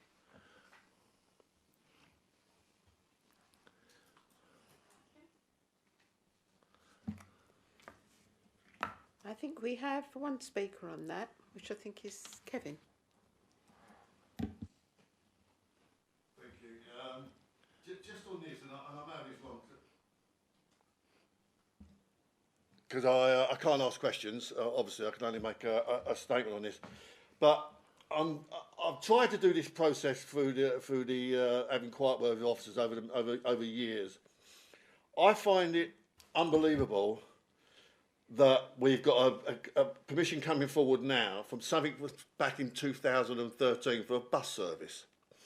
I have sat here on this committee, I'm most probably glad that I'm not no longer, I've sat in this committee for years now, and I've stressed every time we have had this issue come up about bloody bus services coming up, when did it start? Is it when the first 1,000 houses, when the first 500 are built, or when the 1,000 are built? And I've never really had a satisfactory answer to that at all. Now we're in a situation that 13 years down the line, we have not had one of the conditions for planning application. We've not done the condition. Now, I'm not going to... We've got a reformed county council now. I'm not blaming them for 1 second on that. I'm blaming, if I'm being honest, the previous county council, because the issue is, county council, as I understand it, have been given the money for the funding for the bus service. They've not done it because the roads aren't any good, for which they're responsible for. So basically, in my opinion, actually county council, and it's a shame it's under the reform now, they should be actually giving some money back to the developer for the interest that they've lost and the money that they should have been spent on. Now, where my big issue is how is it that the council, and I'll give an example so you know exactly where I'm coming from. There's a football club that had some lights put in place, okay, and they was told you can have the planning condition for these lights, but within 6 months you've got to do a light assessment. 6 months. 7 years later, that wasn't done. So why, I said at the time, why has this council not got a mechanism in place that after 6 months, it comes up clearly that so-and-so hasn't done this recommendation on light?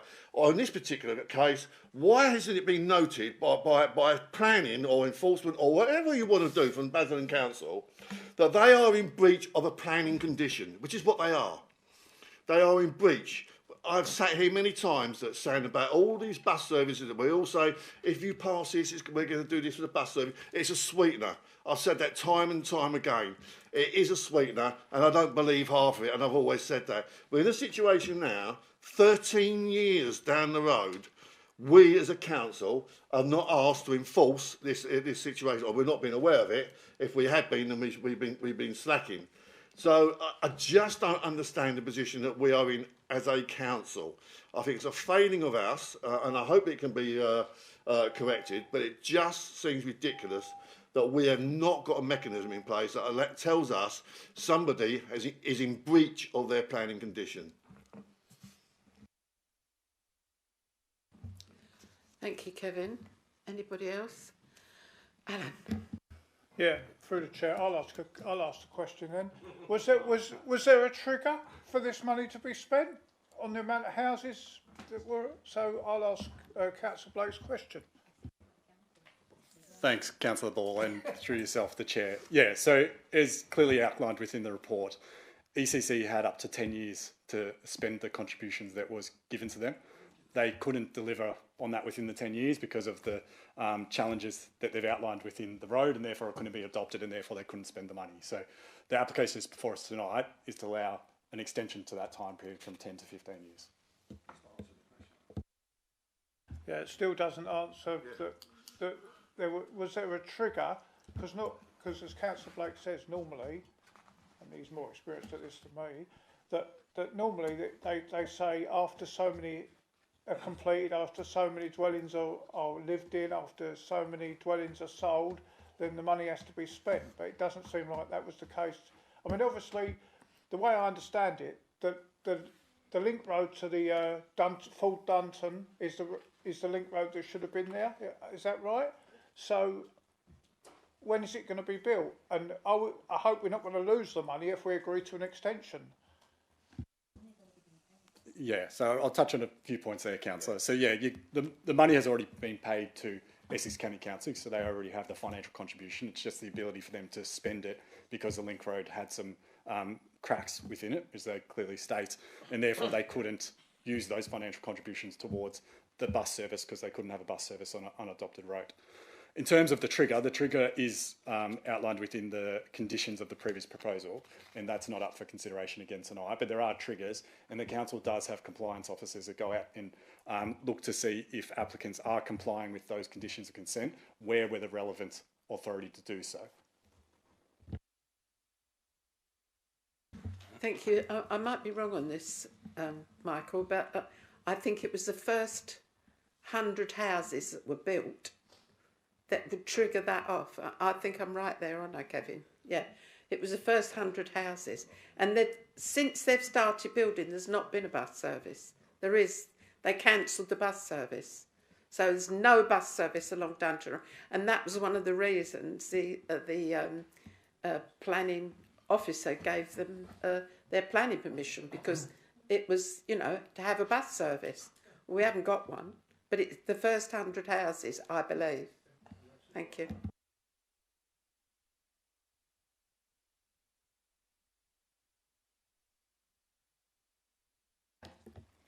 I think there's a lot of frustration here. We often have this, don't we, that our officers skillfully get as much money as they can out of these developers under Section 106. The money, they pay the money at the triggers. The trigger's 100 houses. At that point, they've got to give the money to Essex County Council, and then we never see it again. This happens over and over again. Essex County Council, #1 council for having to give money, not only not spending it, but having to give money back to developers because they've not done their job. As a committee, it's very frustrating. We're frustrated when Essex County Council don't give us reports on time. We're frustrated when the highways does not reflect our local knowledge. But I'm even more frustrated when we actually get money out of developers to improve infrastructure, improve services, and Essex County Council don't bother doing it. What this gives us is an opportunity to still have that money. Rather than the money going back to developers, if we approve it to extend it further, it gives Essex County Council a little bit longer to actually do the right thing, to actually allow this bus service to come forward. If we don't do that, then all that's going to happen is Essex County Council will give the developer the money back and we'll never see a bus service. At least if we pass this tonight, we have an opportunity for that mitigation, for that money to be spent on what it was intended to. If we don't do that, then all that happens is that developer gets the money back and Essex County Council once again let us all down.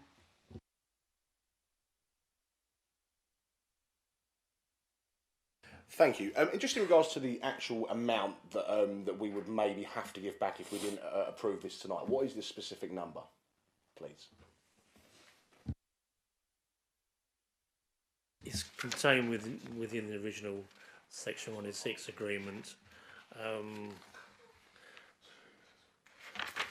don't know those figures down, sorry, Chair.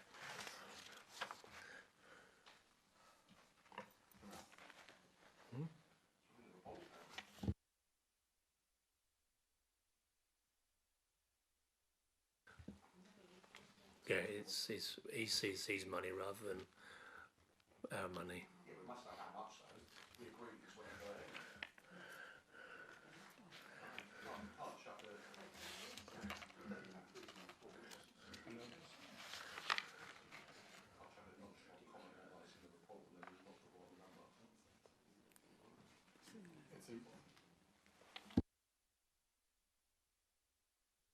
It's contained within the original section 106 through you, Chair. And we can give you a number in due course. What? You didn't have your... Sorry, it's contained within the original section 106 agreement.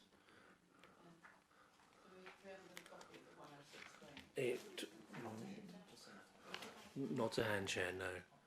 Just one thing here. I think it's probably pertinent, and this is probably for the executive director here. If something like this happens again in the future, you should probably provide us with the previous Section 106 agreement, because I think that's fair if we're going to make a decision on monetary values, because the difference between us actually actioning this and Essex County Council actioning this, if there was like £100,000 contribution to this link road and it's going to cost £2 million, for example, then you could probably understand why the previous Conservative administration probably didn't do the link road. But again, I'm very thankful to this very firm Reform UK-led administration, Essex County Council, who will not allow this this developer contribution to go back. So I'm thankful that Reform UK-led ECC has brought that back to the planning committee today, because there's no way on earth we was going to give that money back to the developer. But again, it'd be nice to know in the future what monetary value we're actually voting on, if possible, please. Thanks, Councillor. No, and through yourself, Chair, look, absolutely take that on note, and we can get you that updated figure following this meeting and make it reflected in the minutes as well, but we will endeavour to do that. I think the point to make is that the monetary contribution is not up for consideration as part of tonight's agenda item. It is purely the extension in time that's up for consideration. But I do take your point and we'll commit to doing that. Thank you, Michael, because it's well before your time, so it'd be good to put that into place. Thank you. Alan, carry on. Yeah, just a quick one. As an independent councillor, I'd just like to warn Sam about political statements just now about Reform and Conservative county councils, that's all. And not a chance.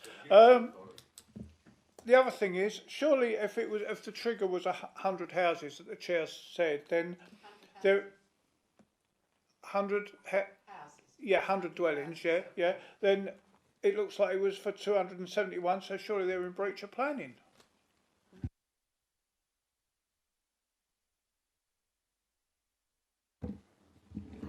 So yeah, thanks, Councillor, and through yourself, Chair.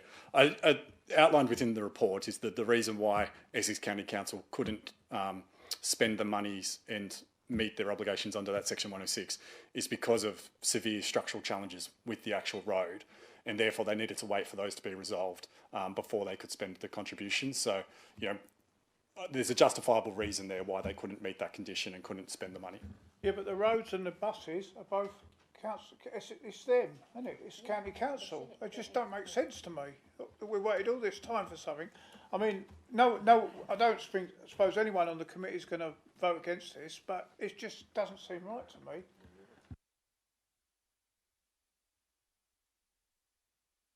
Anybody else? No? No, I just think it's the sensiblest thing. You know, it's something that we should put in place so, you know, we know when those questions are asked that the officers can answer them. Yeah. And thank you, Kevin, for bringing that. Thank you. Sam? Yeah. Thank you very much, Chair. Again, thank you very much to the highways team at Essex County Council for being so diligent to bring this back to the planning committee so that we do not have to give those monies back to the developer. And what I will say on behalf of Essex County Council, I will raise it with Councillor Mark Webster tomorrow morning when I get into the office to see what we can do about the link road. So I think we can be rest assured if this committee vote for the Section 106 monies or the period to be extended for 5 years, I will be diligent and I will take it back to Councillor Mark Webster tomorrow, and we'll have that conversation around what the time frames look like, and I will report back at the next planning committee if I'm allowed to do so. Sam, Martin. Yeah, thank you, Chair. May I ask through you for Councillor Genet to do me a favour. Can you find out if it's adopted or if it's not adopted? If it's not adopted, can you find out who's maintaining the streetlights down there? Because I'd be really interested to see if it's Essex County Council that are maintaining the streetlights down that road if it's unadopted. Thank you. Thank you very much, Councillor Mordecai. Would you mind putting that in an email to me? Just so I've got the specifics. I would not want to misconstrue what your request is. I want to make sure to give you a full and final answer. Thank you.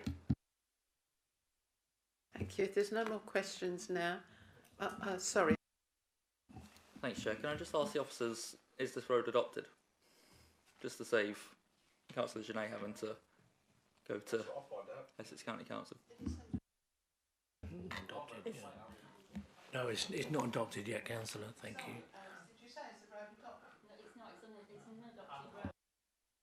I was just trying to save Councillor Genet some time from having to go and find out. Thank you very much, Councillor Harrison. I mean, according to your leader, I don't do much work, so I think you can at least give me a task to do tomorrow. Thank you. Well, got around that £107,000 apparently. Allegedly. Thank you. We're going to the recommendation, which is the deed of variation application 26000002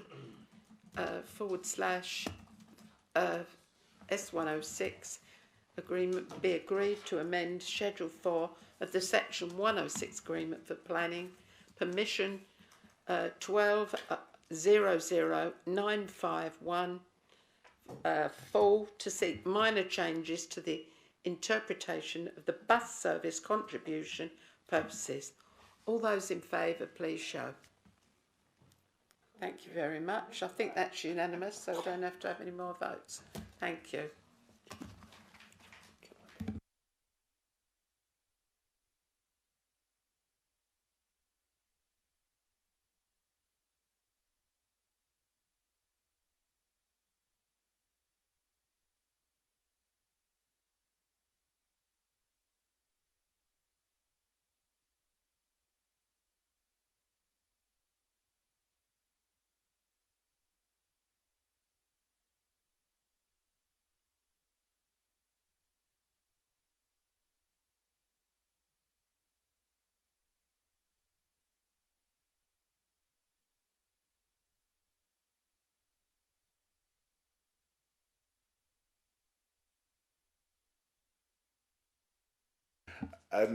Thank you very much, Chair. I'm just going to propose that because we have residents in the chamber that are waiting and have been waiting so diligently as well, that we bring item 12 forward to the top of the agenda now so it can be discussed, if that's okay. Do I have a seconder?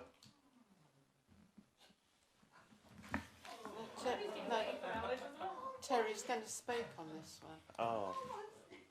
Okay, I will propose it after. Residents first. Can we do the residents first, Councillor Sargent?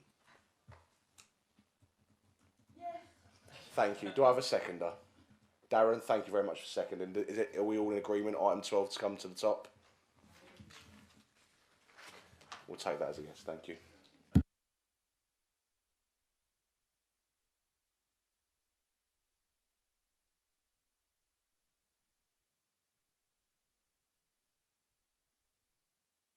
Yeah, if you're going to bring item 12, then I've got to retire to the public gallery.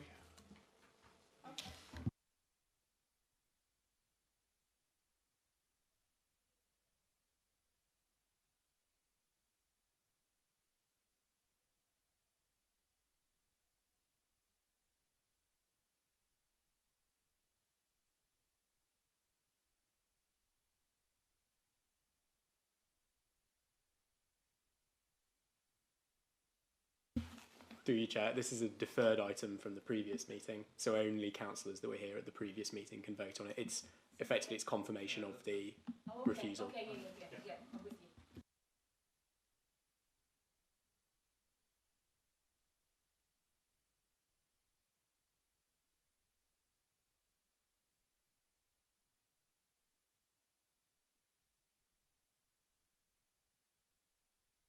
Let's go into item 12.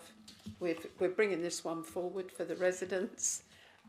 Planning application number 25100917 outline planning application with all matters of details reserved other than the means of vehicular and pedestrian access from Farnham Avenue for the erection of up to 325 residential properties with all associated vehicular and non-vehicular access, parking services, open space, landscaping, utilities, drainage, infrastructure and other associated works, land north and south of Barnhall Station Road, Wickford.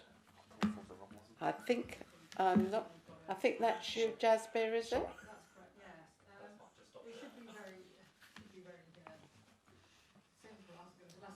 That's famous words. Slide is just in your report, we have got, if you look at paragraph 2,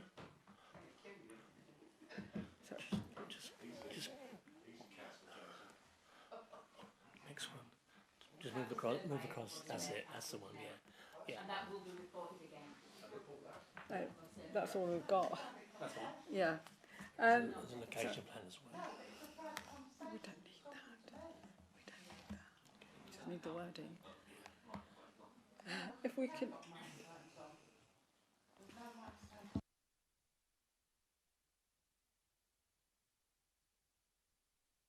Start, please. If we go to paragraph 2, what we're asking committee is to agree the wording for your reasons for refusal. I can read them out, or you can please refer to the reasons for refusal.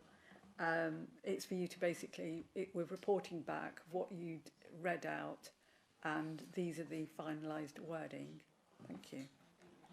Paragraph 2 and 1, inappropriate development in the green belt. That was a member's decision. The proposed development constitutes inappropriate development within the green belt. The development will result in substantial harm to the openness of the green belt and conflict with the purposes of including land within the green belt. The local planning authority is not satisfied that the benefits of the scheme clearly outweigh the harm to the green belt and other harm identified so as to amount to very special circumstances necessary to justify the development. The proposal is therefore contrary to section 13, paragraphs 153, 154, 155 of the NPPF and the saved policies of BAS and GB1. But we will have to amend the paragraphs of the NPPF because that was the old NPPF, not the new one that was published on Monday. But in terms of content, I'm asking you to approve these final wordings that you'd drafted out last time.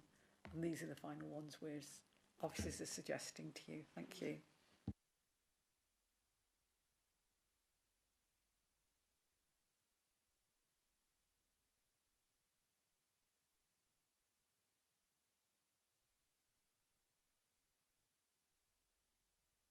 I need a seconder, and thank you, Sam. And I will read out. You don't need to read it out because it's just been read out by the officer. No, I will read it out again. That's Yeah, it, Chair. yes. I'll read it again so we're all clear on it, which is proposed reason for refusal from members' agreement. Inappropriate development in the Green Belt.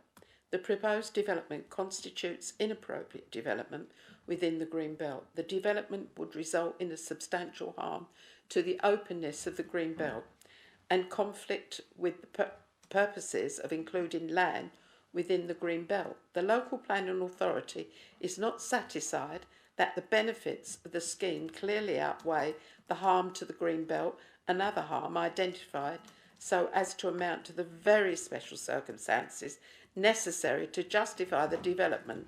The proposal is therefore contrary to section 13, paragraph 153, 154 and 155 of the NPPF and saved policy BAS GB1.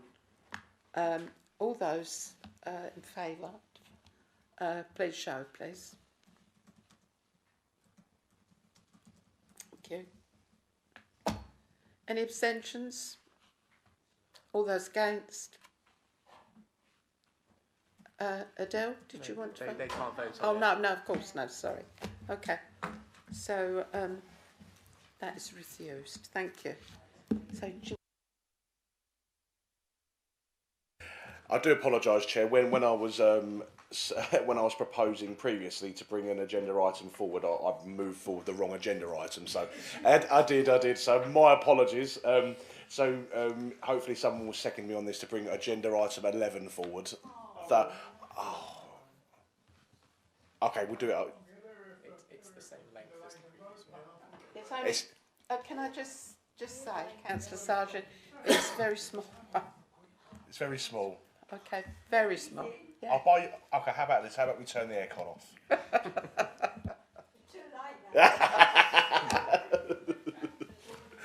Do I have a seconder? Darren, thank you. I did turn it off. Did you? I thought you did.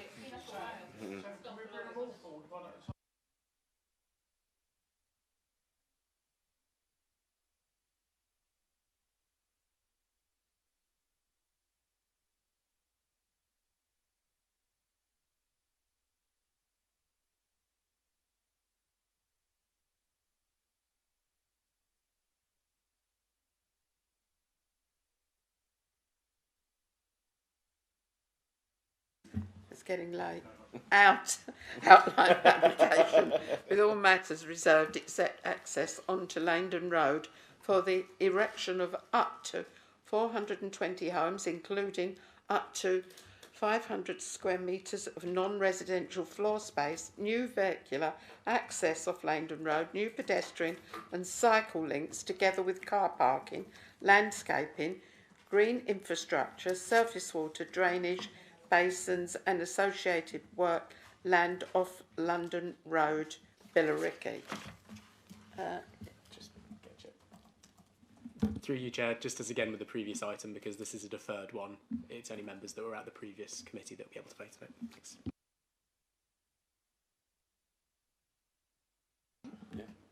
So, it's a deferred one. Let me sort the things out there. Sorry, my messing apologies. everything up. Been that If nightmare it tonight. assists, that's just Councillor Harrison and Councillor Brown that weren't here last time. And we have a seconder, don't we? So that was Darren. So.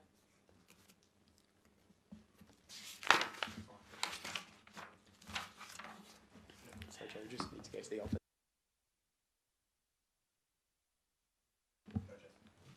Jasper. Again, members, it's to agree the wording for the reasons for refusal. It's paragraph 2. The proposed development constitutes inappropriate development within the Greenbelt. The development would result in substantial harm to the openness of the Greenbelt and conflict with the purposes of including land within the Greenbelt. The local authority is satisfied that the benefits of the scheme clearly outweigh the harm to the Greenbelt and other harm identified so as to amount to the very special circumstances necessary to justify the development. The proposal is therefore contrary to section 13, paragraphs 153, 154 and 155 of the MPPF and the saved policies BAS GB1. Thank you.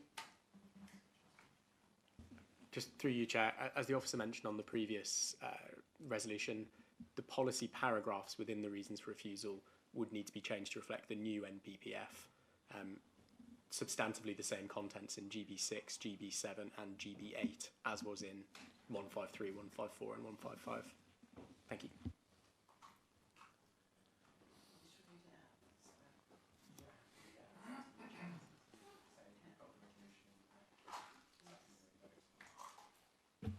Everyone has got the resolution in the pack. So, Can I just have a vote on it, please? Seconder. Second. I'll second it. Seconder. Thank you, Sam. Okay, so inappropriate development in the green belt. All those in favour, please show. Unanimous. No abstentions. And no refusals. Thank you. I can't believe that. 2 unanimous decisions in a row. Never happens. Right. So we're back to item 7 now. Yes.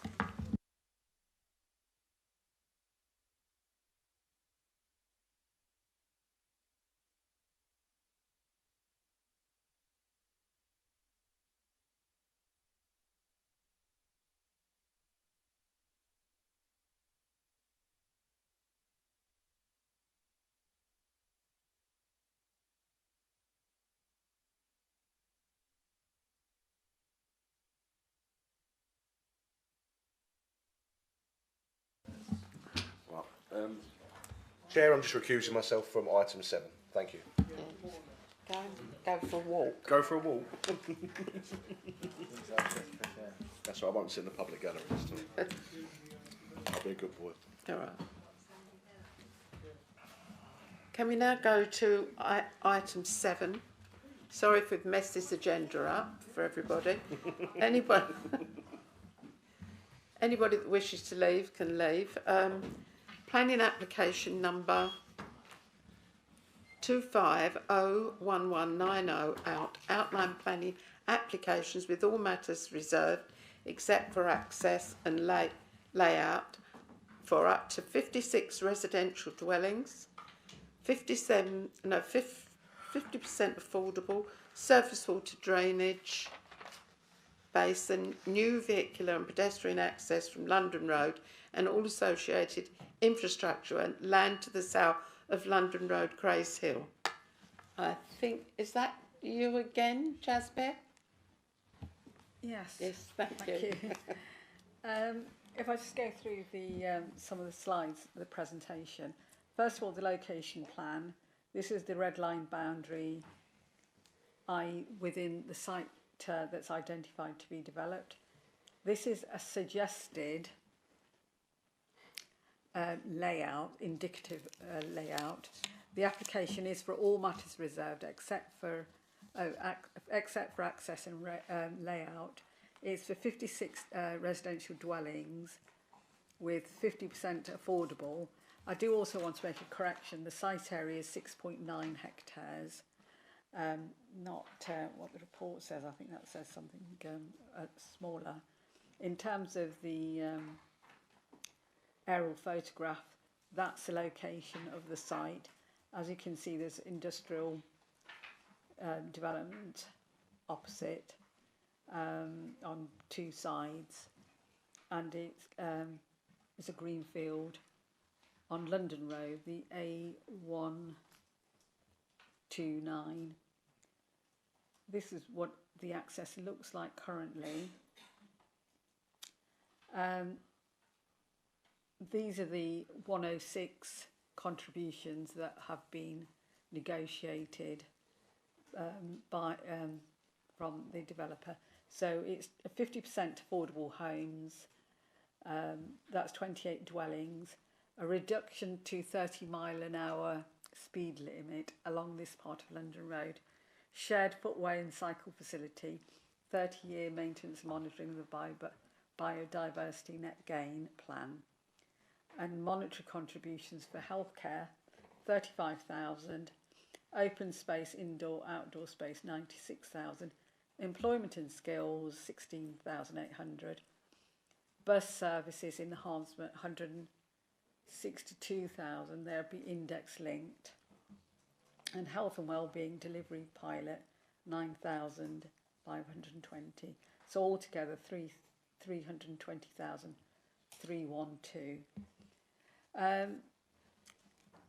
Again, if I introduce this application, the applicant for this development has lodged an appeal to the Planning Inspectorate against the council's failure to determine the application within the prescribed period. The appeal has been received and validated by the Planning Inspectorate. So they have made an appeal and it's ready to go. The appellant has requested a written representation.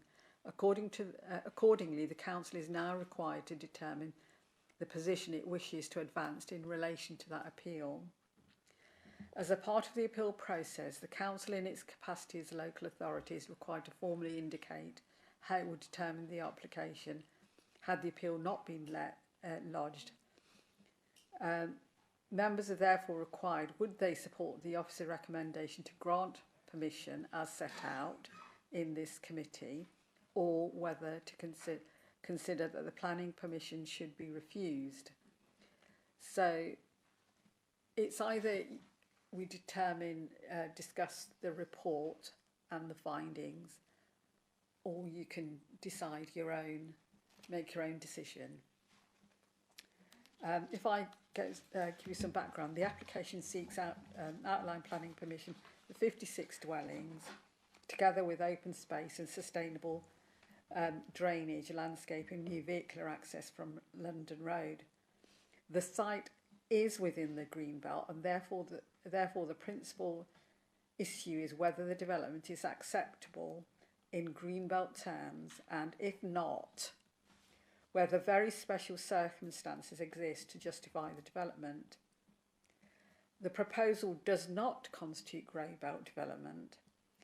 The proposal forms a part of the Greenbelt parcel AO12, which the Basildon Greenbelt study identifies as making a strong contribution to the Greenbelt purposes. The development would therefore result in an inappropriate development in the Greenbelt and causing substantial harm to the Greenbelt. However, significant weight is attached to this harm. Notwithstanding this, the council can currently demonstrate only 2.05 year housing land supply has been approved by the council. The proposal would provide 56 dwellings, including 28 affordable, at a time of significant housing and affordable housing need. The development would secure a comprehensive package of obligations, including affordable housing, healthcare, and so on. And on that balance,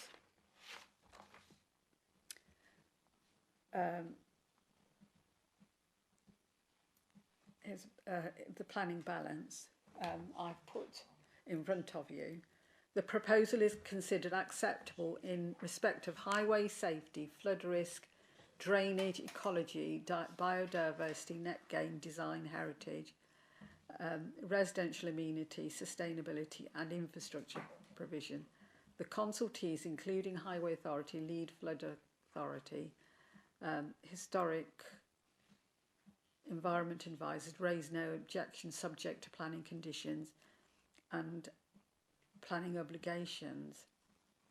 In having regard to the significant housing and affordable housing benefits, together with the wider economic development, economic benefits arising from the proposals, officers conclude that very special circumstances exist, and these considerations clearly outweigh the identified harm and other harms.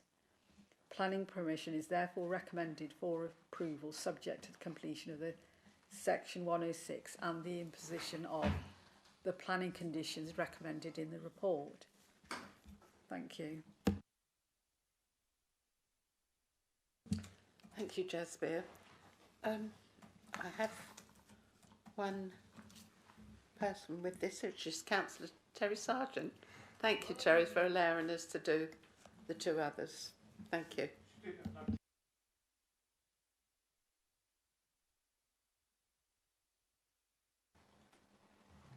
Thank you, Chairman. Oh, I like to see the Chairman. Look at that. I want to look at the back of his head, Chairman. I object to this planning application. Again, the proposal does not constitute grey belt but forms part of the green belt parcel OA12, as the officer has spoken of, identified by the green belt study as making a strong contribution to the green belt purposes. The development is inappropriate development and will cause substantial harm to the green belt, with significant weight attached to this harm. The proposed benefits cannot outweigh the harm to the green belt. Once the land is developed, it will be lost forever, taking the countryside with it. The London Road will have yet another development to cope with and no infrastructure to support it. If this application is granted permission, like all other applications, it will need the provision of a water basin for surface water drainage, new vehicular and pedestrian access from London Road, which again is, we don't feel, is a very good road to have that amount of traffic on it. We know, we're told that an appeal has been lodged, but at least we can make our comments known through you, Chairman. 5.1.3 provides a clear reason for refusal. The site is located within the green belt as identified on the adopted local plan, Proposals Map 1998. Safe Policy Badge GB1 of the adopted local plan sets out the boundaries of the green belt shown on the Proposals Map purposes of the green belt. Safe Policy Badge BE12 of the adopted local plan states that the planning permission for new residential development will be refused if it causes material harm to the character of the surrounding area. Very special circumstances do not outweigh the harm to the green belt, and I cannot see any Section 106 monies for any education, although there is the Crays Hill School close by, to which I'm a governor of, and I think that would be, it would be good if there could be some monies. I know we can't speak about this. It's not the committee that's deciding, but it can go forward in the notification. And there is £35,000 from the Integrated Care Services, and I'd like them to make a consideration that some of that money goes to the Noakbury GP surgery to provide internal improvements. Thank you, Chairman. Thank you, Councillor Sargent. Have I got anybody that wishes to speak on this? Alan. Thank you, Chair. Through the Chair, can I ask a question? It's got Anglian Water objections with no reason. There's normally a reason there. Have we got any? No reasons last item.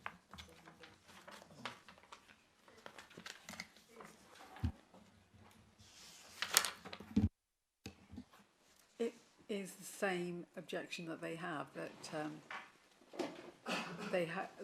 they are at capacity.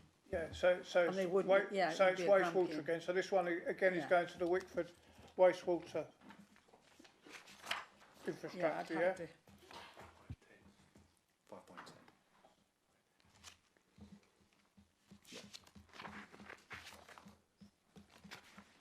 Is that right? It goes to Wickford wastewater. 5.10.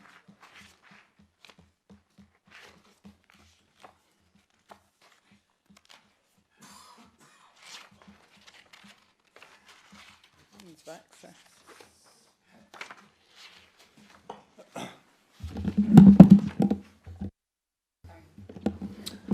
So you are correct, Councillor. As outlined within 5.10 of the report, the appropriate wastewater recycling centre is the Wickford Wastewater Recycling Centre, and therefore the standing objection is in place. But as we mentioned previously, there's ways that we can condition through the granting condition to ensure that the site is able to either connect to that infrastructure facility or provide an on-site solution. Yeah, thank you for that. Yeah, I just wanted to confirm that that was the case. Yeah. So basically, this. Okay. So this is, we're doing technical questions at the moment. Is that right, Chair? Okay, I'm all right then. I'll speak again later.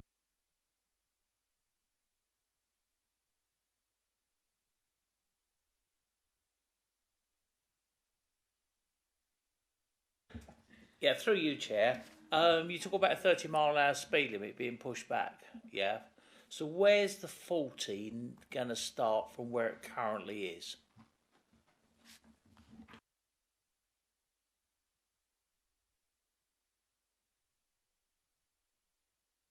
If I can help you, if you go, we're going eastbound, so we're coming past the Shepherd and Dog, we're now going out towards Church Road. Just before you start where the plan is, where the red line, that is where the gateway signs are now to go to 40 miles an hour. And that showed pushing the 40 back. To what point?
I don't have those details, but the Highways have not raised an objection.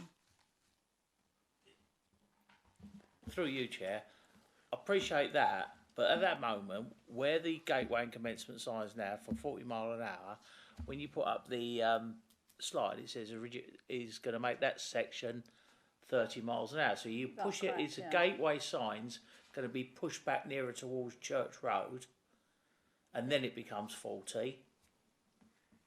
Yeah, what you're asking me are the actual details of where that 40 would start and the 30 would start.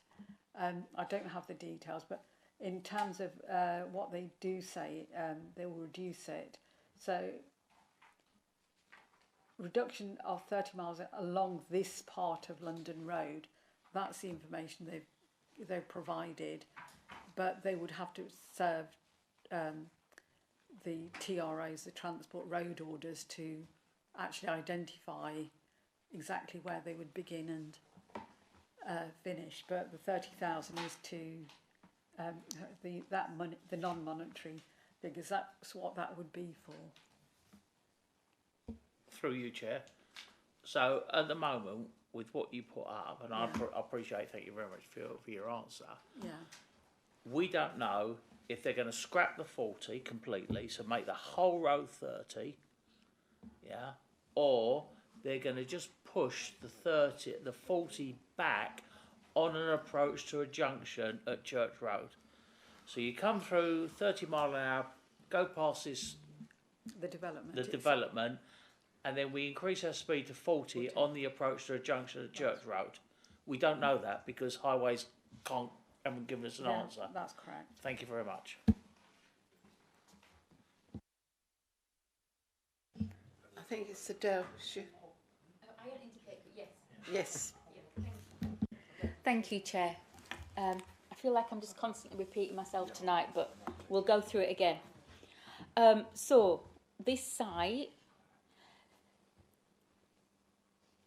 I'll put it simpler rather than going through the codes. For GB7 and GB8, does this meet the golden rules?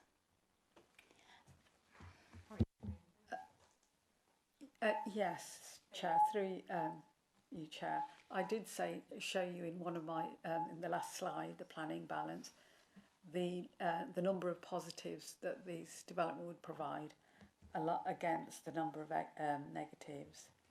Thank you. Sorry, thank you, Chair. So under the new MPPF that reflects the old MPPF that was released this week, so it meets the very special circumstances as outlined in GB6. correct. Through you, Chair. Just a brief point through you, Chair. The very special circumstances test isn't necessarily the same as GB8, the golden rules. Sorry, Councillor, I may have misheard you then. GB7 and GB8. Yeah, no, it's, no, sorry, just to be clear, I said the very special circumstances as set out in GB6, does therefore it meet those mitigations from the GB8? Thank you.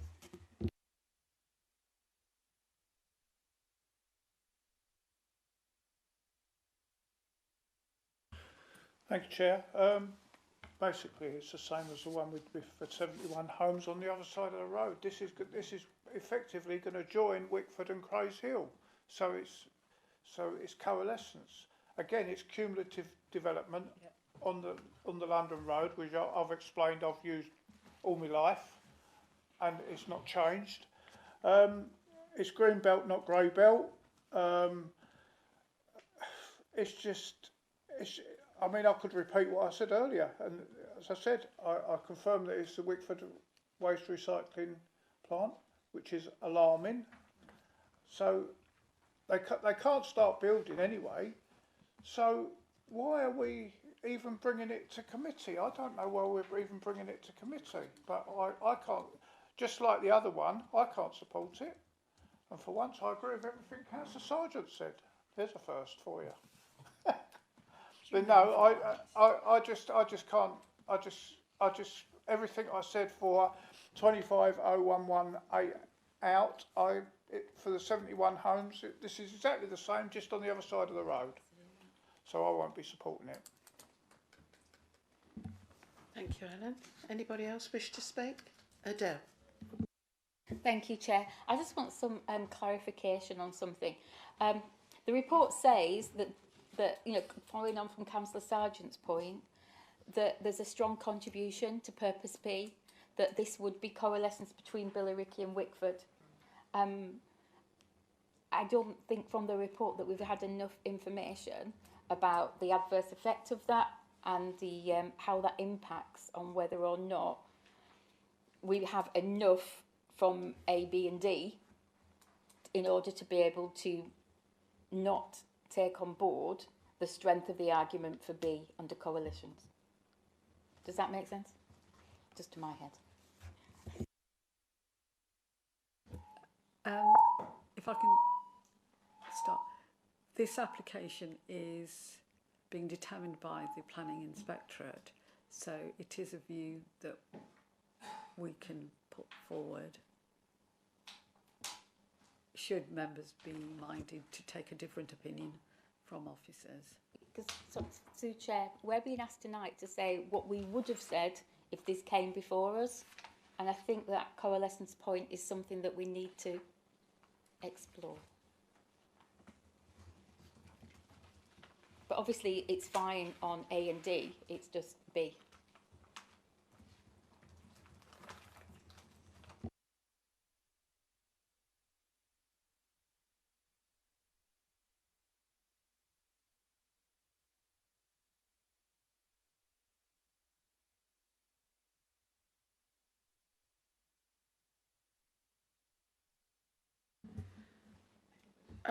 Anybody else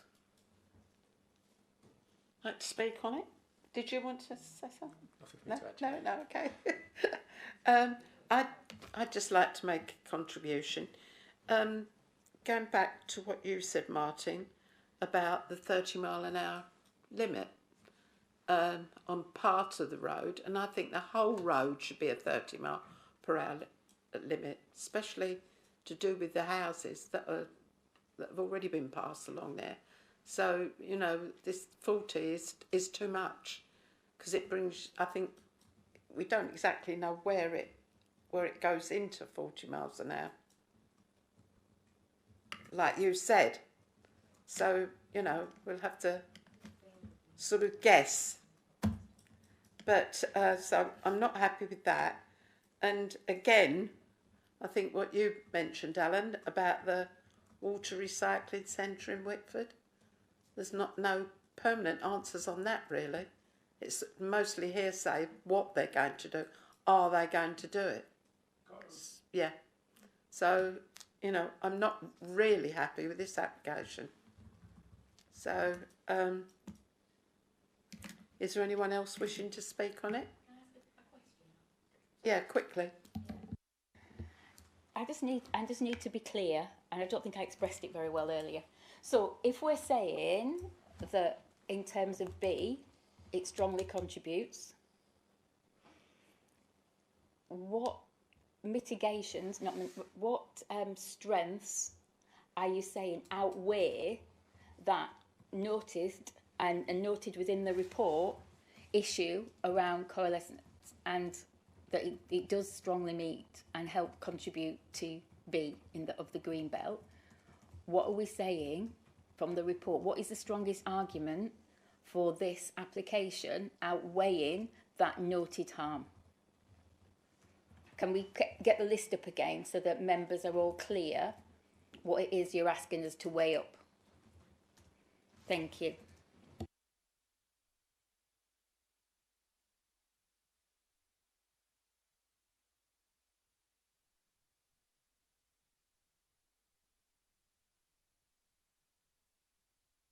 In terms of coalescence, that isn't one of the discussions that or the points that we've assessed.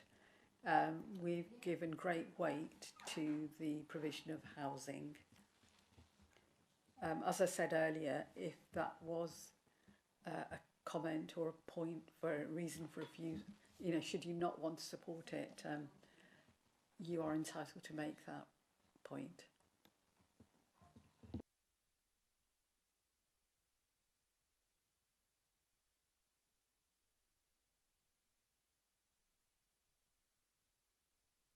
Thank you, Chair. Do we know if this land is being farmed at all? Because it says that it's a loss of agricultural land. Is it being farmed at the moment? Do we know? Yes.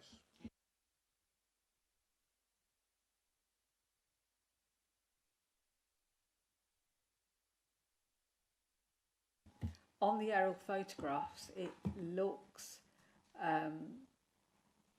meadow, green land, rather than it being ploughed with trees. It is identified as agriculture. Yeah, so it's agriculture in that respect, yes. Thank you.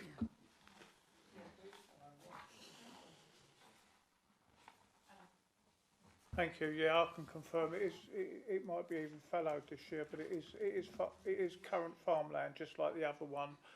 And it just goes to show what a fast the highways are, because we're talking about the speed limits of 30 and 40. I'm sure the police would like it all to be 30, but we've got no objections from highways, and there's an issue there. So it just goes to show they're not doing their job really. So I'd just like to put that on record. Said Alan, we're hoping it'll change, and we are now in a position in this country that we need the food. So we've got to be so careful what green belt we're building on, because we need the food. And if the climate change is happening as it is with the heat, we're going to have years. If it comes, we don't know. It's, you know, we're in the lap of the gods, but I can see where you're coming from. Yeah, thank you. Adele. Thank you, Chair. So, just going back to the list that's gone, so what you're saying to us is, what's given the weight of balance is the fact that we don't have a land supply, the fact that we've got the affordable on this site, and that therefore those points outweigh the harm that you've identified. That's what you're telling me. That this is about affordable homes, it's about the fact we don't have a land supply. I can see the economic benefits up there and everything else, but that is the key points, isn't it? The affordable housing. They're not affordable. It's a legal definition, it's not a description. That's correct, Councillor Brown. They're providing 50% affordable.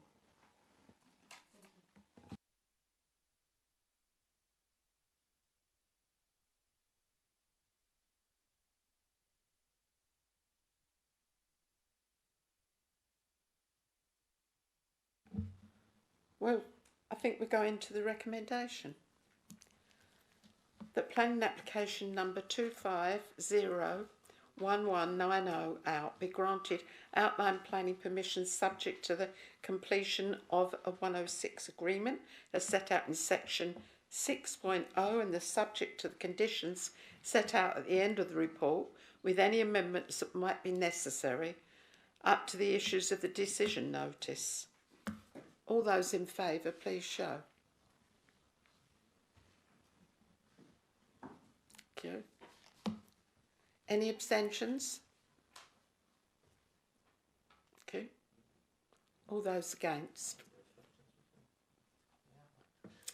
Thank you. I think we'll have to. We're just going to retire for a minute to get it right.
Thank you, everybody.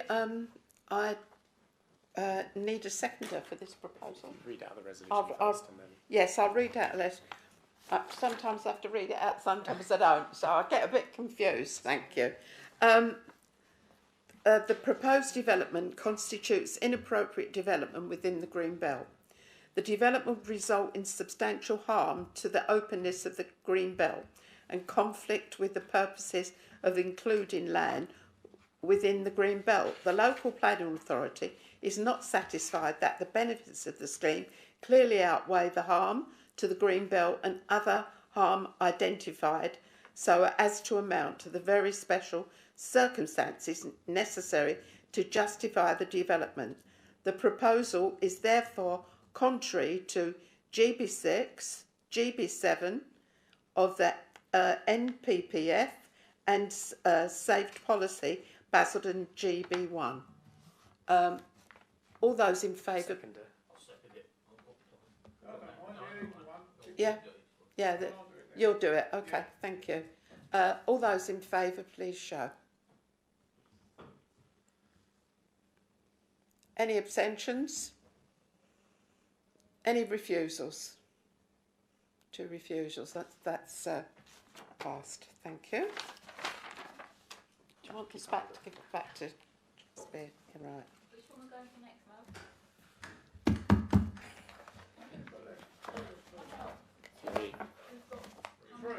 There's 3 left on the agenda. Yes. We're going to try to do them. Is Michael gone? 10 minutes each. Yeah, he's gone. Yes, that's correct. Yes. Okay. This one should be quite straightforward. Oh yeah, can you get? He's always here. Yes, I'm seeing. Ha ha! Guess who's back? So this is item 8. We're going to try and get through these, Sam. Yeah. Yeah, you happy? Well, No. I'm always happy, you know. Right. Right, everybody. We'll go on to item 8 now. Right, which is planning application number 2401047. Outline application with all matters reserved except access for the construction of up to 11 dwellings at Blackthorn Stud, Kennel Lane, Billericay, Essex. So, is this you again, Jasper? Yes, thank you. Yes, it is. Thank you. Me. Thank you. This report assesses an outline planning application for all matters reserved except access for 11 dwellings. The site's located within the Greenbelt, within the metropolitan Greenbelt, and comprised of undeveloped paddock associated with a former Blackthorn Stud. The proposal has been assessed against the revised NPPF, including Greybelt. This is the 2024 NPPF, not the one that was published on Monday, but however the policies still apply and the office's view remains, the recommendations remains the same. Officers conclude that whilst the site is capable of being regarded as Greybelt and satisfies criteria A, B and C of paragraph 155 of the NPPF, the proposal fails to satisfy the criteria relating to the golden rules. In particular, the proposal constitutes major residential development within the Greenbelt but fails to provide affordable housing. Officers note that paragraphs 67, 68 and 157 of the NPPF require major residential developments within the Greenbelt to provide affordable housing as a part of the golden rules, with a default of affordable housing requirement of 50% applying in the absence of alternative development plan requirements. This application is unsupported by viability evidence demonstrating that compliance with the affordable housing requirements of paragraph 67, 68 and 157 would render the scheme unviable. The officers further conclude the proposal does not satisfactorily demonstrate compliance with all elements of the Golden Rules. As for all the four criteria of paragraph 155 must be met in order for the development to benefit from the exceptions, the proposal therefore remains inappropriate development within the Greenbelt. Substantial weight must be attached to the resulting Greenbelt harm. Furthermore, officers conclude that the development results in... Jasper, Adele. So I just wanted to point out that we don't have the report up again, so those people who might be listening at home or the audience are at the back, they've got no report in front of them the way that we have on the agenda. Thank you. Right. It's just to help those that are here that can't see it. Thank you.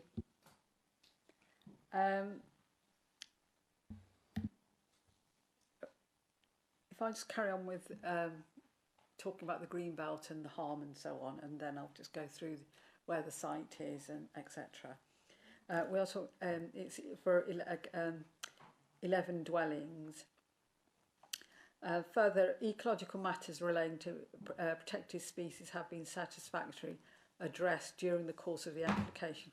However, the Ecology Services maintains a holding objection in relation to biodiversity and advises that insufficient information has been submitted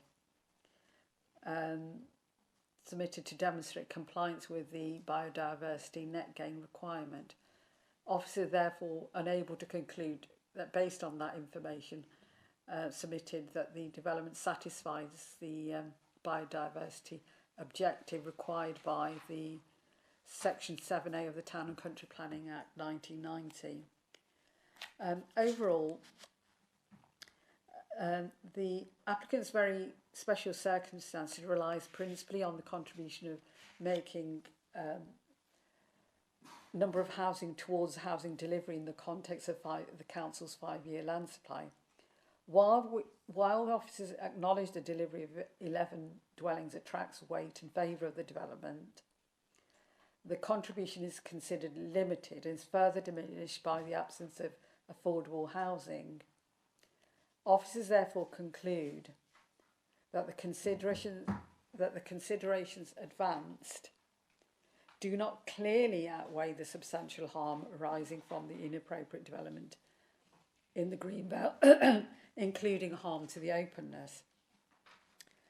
Officers conclude that the proposal constitutes inappropriate development in the Greenbelt, fails to satisfy the golden rule set out in the NPPF, would result in moderate harm to the Greenbelt openness and is accompanied by unresolved biodiversity net gain matters. The identified benefits are not considered to be sufficient to amount to very special circumstances as necessary to justify the development. The application is referred to you because it's a major development, and an appeal against non-determination has been lodged to the Planning Inspectorate. As a part of the process, the Council in its capacity as a local authority is required to formally indicate how it would determine the application had the appeal been lodged. Members are therefore requested to consider whether you would have supported the recommendation or refused the application. In the recommendation, you do have two options. One is for the application in front of you is refused for the reasons listed at the end of this report, or you support the approval of this application subject to the conditions and the 106 obligations. Thank you.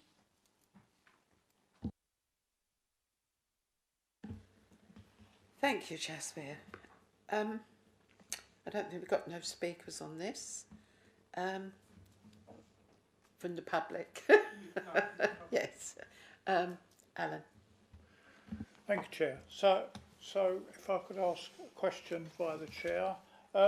So they've offered no affordable housing and it's Grey Belt, and they haven't come up with a viability study. Do we know? Have we asked them for a viability study, or because normally when they don't meet their obligations, they do it via viability study, if I remember correctly from yonks ago. That's correct. No viability study has been submitted. So they've just said they're not going to supply 50% affordable, even though they're not affordable, and that's it. Just we're not going to do it. Yeah. Yes, they've also asked the planning inspectorate to determine this application. That's correct. Okay, thank you. Adele? Thank you, Chair. Can we just confirm that Essex County Council Place, that the biodiversity net gain, there is still an objection on that point in terms of the biodiversity net gain on this site, that it has not fulfilled the obligations that it is required to? That's correct. Can we also say that although this is grey belt, sorry, under the recommendations you've made, that it does not meet the test because it does not have affordable homes, it doesn't meet the golden rules. So therefore, it doesn't overcome the harm that it is doing.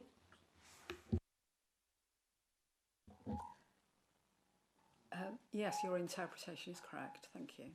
For those two reasons, I could not support this application. Thank you. Yes, Chris. Through you, Chair, just again for assistance to members, and possibly to save Chair reading out some very long recommendations later, in the packs, the officer recommendations are at page 302. Of course, again, references to the previous paragraphs of the NPPF have been superseded. So dealing with the golden rule, what's referred to as criterion D, which is the affordable housing,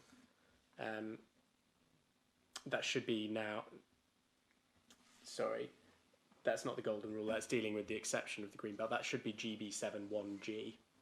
And then GB8, as Councillor Brown's rightly noted, is where the golden rules are addressed. I think we've gone through the relevant and new provisions quite a few times this evening. I don't know if councillors have any questions about their application to this. The officer report sets out how they apply. They've not substantively changed their name and location, have.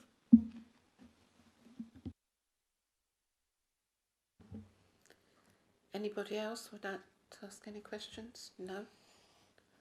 So I think we can go into the recommendations, yes. Oh, you're sorry, Sam. Thank you very much, Chair. Again, I'm very, very thankful that officers have put this forward to be rejected for a change, especially when there is obviously clear harm to the green belt and there's no affordable housing that has been put forward on this particular scheme. I think if developers are going to come forward in Basildon and they want to build on our beautiful green belt, then they need to be able to at least provide affordable housing on these schemes and attaching S106 monies as well. It's clear that they're not prepared to do that, so I'm not prepared to support that as well. And I would ask that other members of the committee would support us on that as well. Thank you. Right, I agree with what most people have said, so I'm not willing to support this, so I think we'll go straight into the recommendation, which is that planning application number 2401047 out be refused planning permission for the reasons set out at section 6.0 in this report, which is on the agendas, and there's the options there as well. All those in favour, please show. Thank you, that's unanimous. There's no extensions or no refusals. Thank you. 3 unanimous votes. I know. Yes. Oh dear.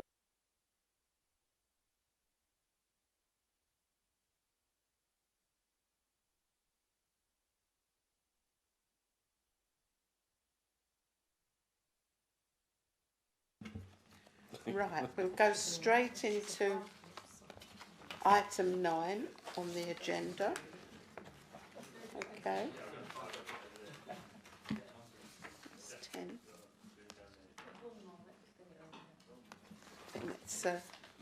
I think this one's you, David, isn't it? All this time. Yeah, all this time he's been sitting here. Yeah, well done.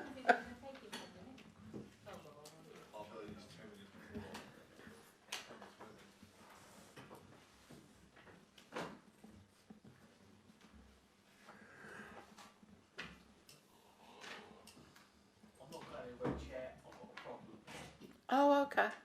Okay.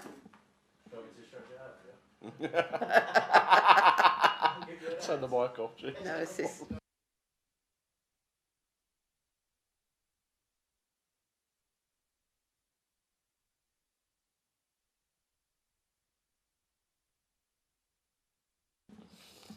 Oh, don't. I'll just read it out. That planning application 2501 4654 proposed demolition of existing property and erection of 2 number semi-detached properties with associated car parking, landscaping access at 12 Worthing Road, Langdon, Basildon. Thank you, David. Thank you, Chairman. Yes, the application is before you because it's a Sempra Homes application, relatively minor proposal, but it has to be determined by the council. So the proposed site is a rectangular site about 100 metres west of Langdon High Road and close to the Langdon Centre. The application site is occupied by a detached bungalow, just post-wars, and it's set between two-storey houses with bungalows opposite. So it's in the middle of a residential area. So in principle, redevelopment for residential purposes could be accepted.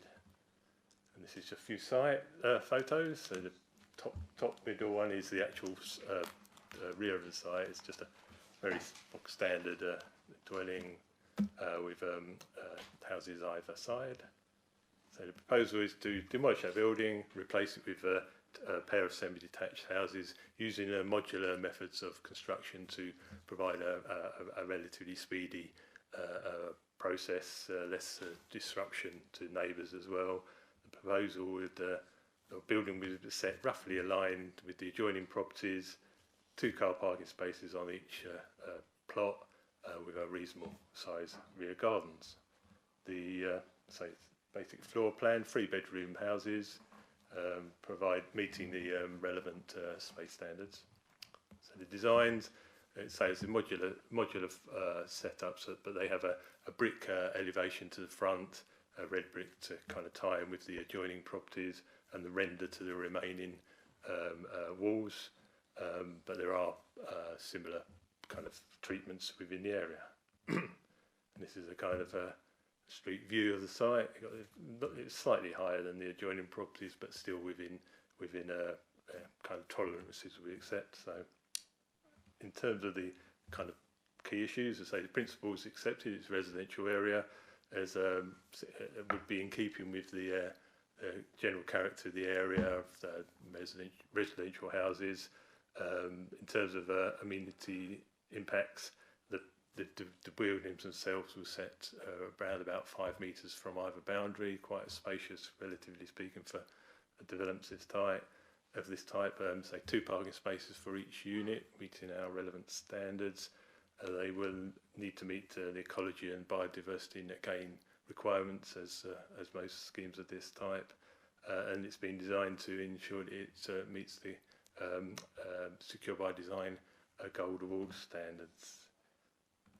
In terms of the positives, they would provide 2 affordable units. This is part of the Sempra scheme, and the intention is it will be then offered to the council to provide social rented accommodation.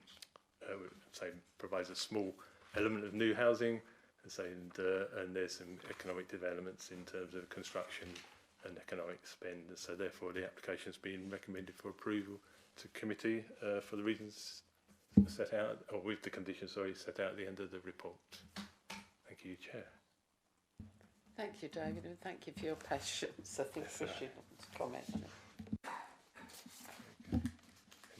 Through you, Chair, just again a minor point. Obviously, the report's been drafted at the previous MPAPF time and refers to paragraph 11 and the tilted balance test. Members might want to consider effectively what's replaced this and that's relevant here is policy S4, the principle of development within settlements, that development proposals within settlements should be approved unless the benefits of doing so would be substantially outweighed by any adverse effects when assessed against the national decision-making policies in this framework.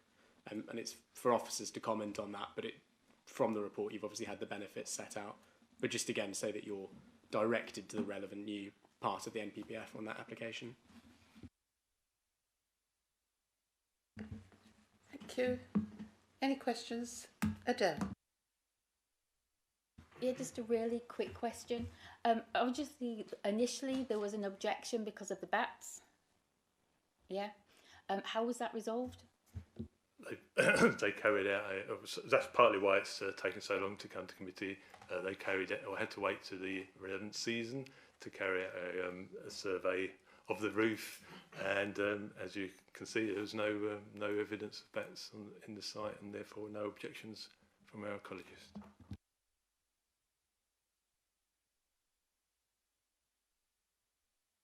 Oh, I was just going to say, so you're fully satisfied now with that there is no objection there, and that the bat study was conducted in a way in which is usual. We're happy with it. Yeah, that's it. So they've carried out with appropriate ecologists, and that's been reviewed by the council's ecologist. Thank you. Thank you, Chair. If this approval gets approved tonight, can Central Housing and the council guarantee that these will be going to families that need it and not be turned into HMOs to obviously house illegal immigrants? Please, thank you. No, it's we say purely social rented occupants off the housing register. Yeah, that's what I've been informed.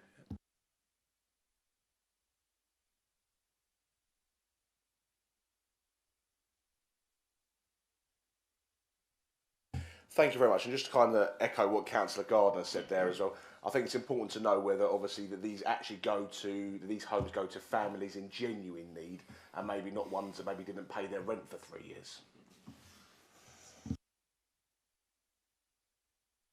Through you, Chair, just again important to reminding members that you need to consider this application on its planning merits. The points that have been raised don't directly relate to the planning merits of the application.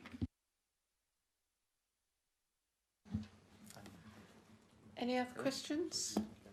No?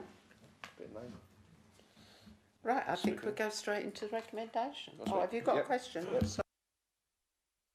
Yeah, no.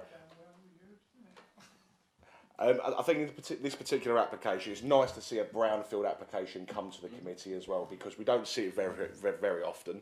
And I think we definitely need to be building social housing. So I think it's a fantastic opportunity to be able to get 2 new properties inside Langdon. And it's definitely something that I can support. So thank you very much for bringing a scheme forward which is kind of in line with what residents want to see, rather than seeing our green belt being destroyed at an incredible rate. So congratulations, officers, and congratulations to the new administration in Central Homes. Thank you.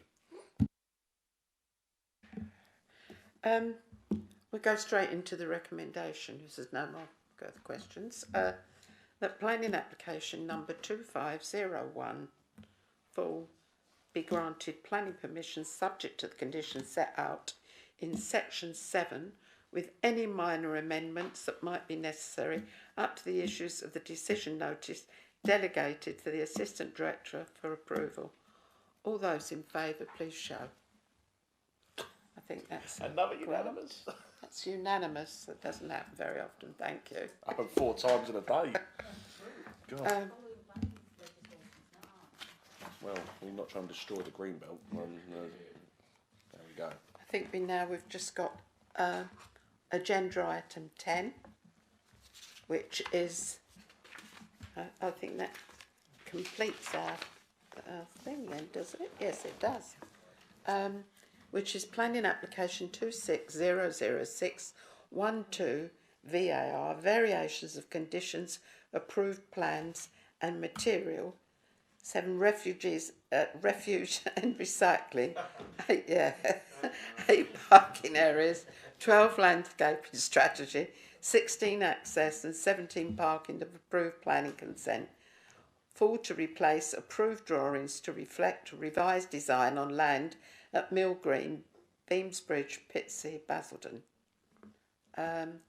Is that you again, David? Thank you. Thank you. So this is again another one before the committee because it's a council scheme, and it's application for a variation of conditions. The application has previously been approved for development on site for 8 single-storey dwellings, and the application seeks to make some modifications to the approved drawings and various other minor elements. So the site is on the star there. I don't know if many members were at the committee at that time, but it was a area of open space, but it was suffering from antisocial behaviour. There's an old playground in there, and was put forward for potential development.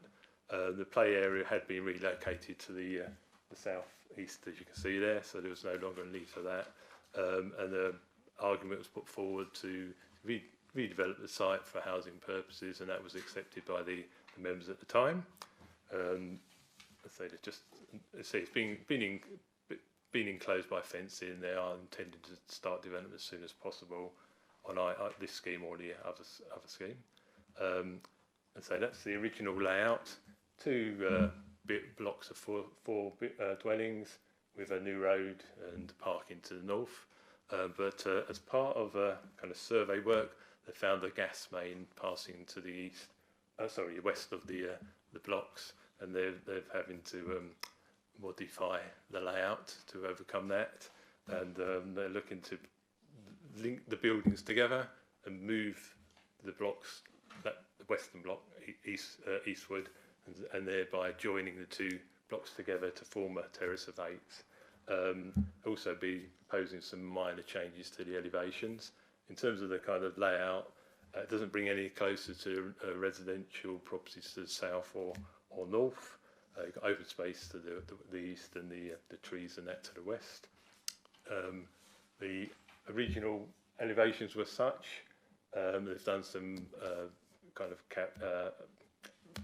assessments of the maintenance and long-term management of those materials originally proposed. They're looking at zinc and various cladding options. They've looked for alternatives, and the proposals are more kind of traditional finishes with a slate and railings and minor boundary changes. So in terms of the kind of overall package, it's you have to assess whether the proposals are relatively minor and keep to the original consent, and say, as you can see from the changes, they don't significantly change for the general character of the development proposed. It doesn't significantly change the original scheme in terms of impact on the wider area, and in terms of neighbours and highway impacts, there's no change at all. And we've had the designing out crime officers happier with the changes in terms of getting rid of one of the access through the middle of the site. So overall, it's been recommended for approval to the committee, providing much needed affordable housing with the various social and economic developments. Over to yourselves. Thank you, David. Any questions on this? No? Just a little one? Okay. Yeah, thank you, Chair. So what you're saying basically is this amendment does not in any way worsen, if you like, get a harm than what we've already approved. Is That's that what you're saying? basically it. Yeah, I think you probably could say it makes it slightly better in some respects, but yeah. I think it's good as little bungalows. There's going to be on there. It's quite nice. 30 people were notified, no objections at all. So it's pretty clear that people are quite happy with it around there. So I'm quite happy with it. So let's go straight into the recommendation. It is a recommendation that the committee resolves that planning application number 260612 VAR be granted planning permission subject to the conditions set out in section 7 with any minor amendments that might be necessary up to the issues of the decision notice delegated to the Assistant Director for approval. All those in favour, please show. I think that's unanimous. Thank you, everyone. And thank you for the officers. It's been a long night. Thank you very much. Safe journey home.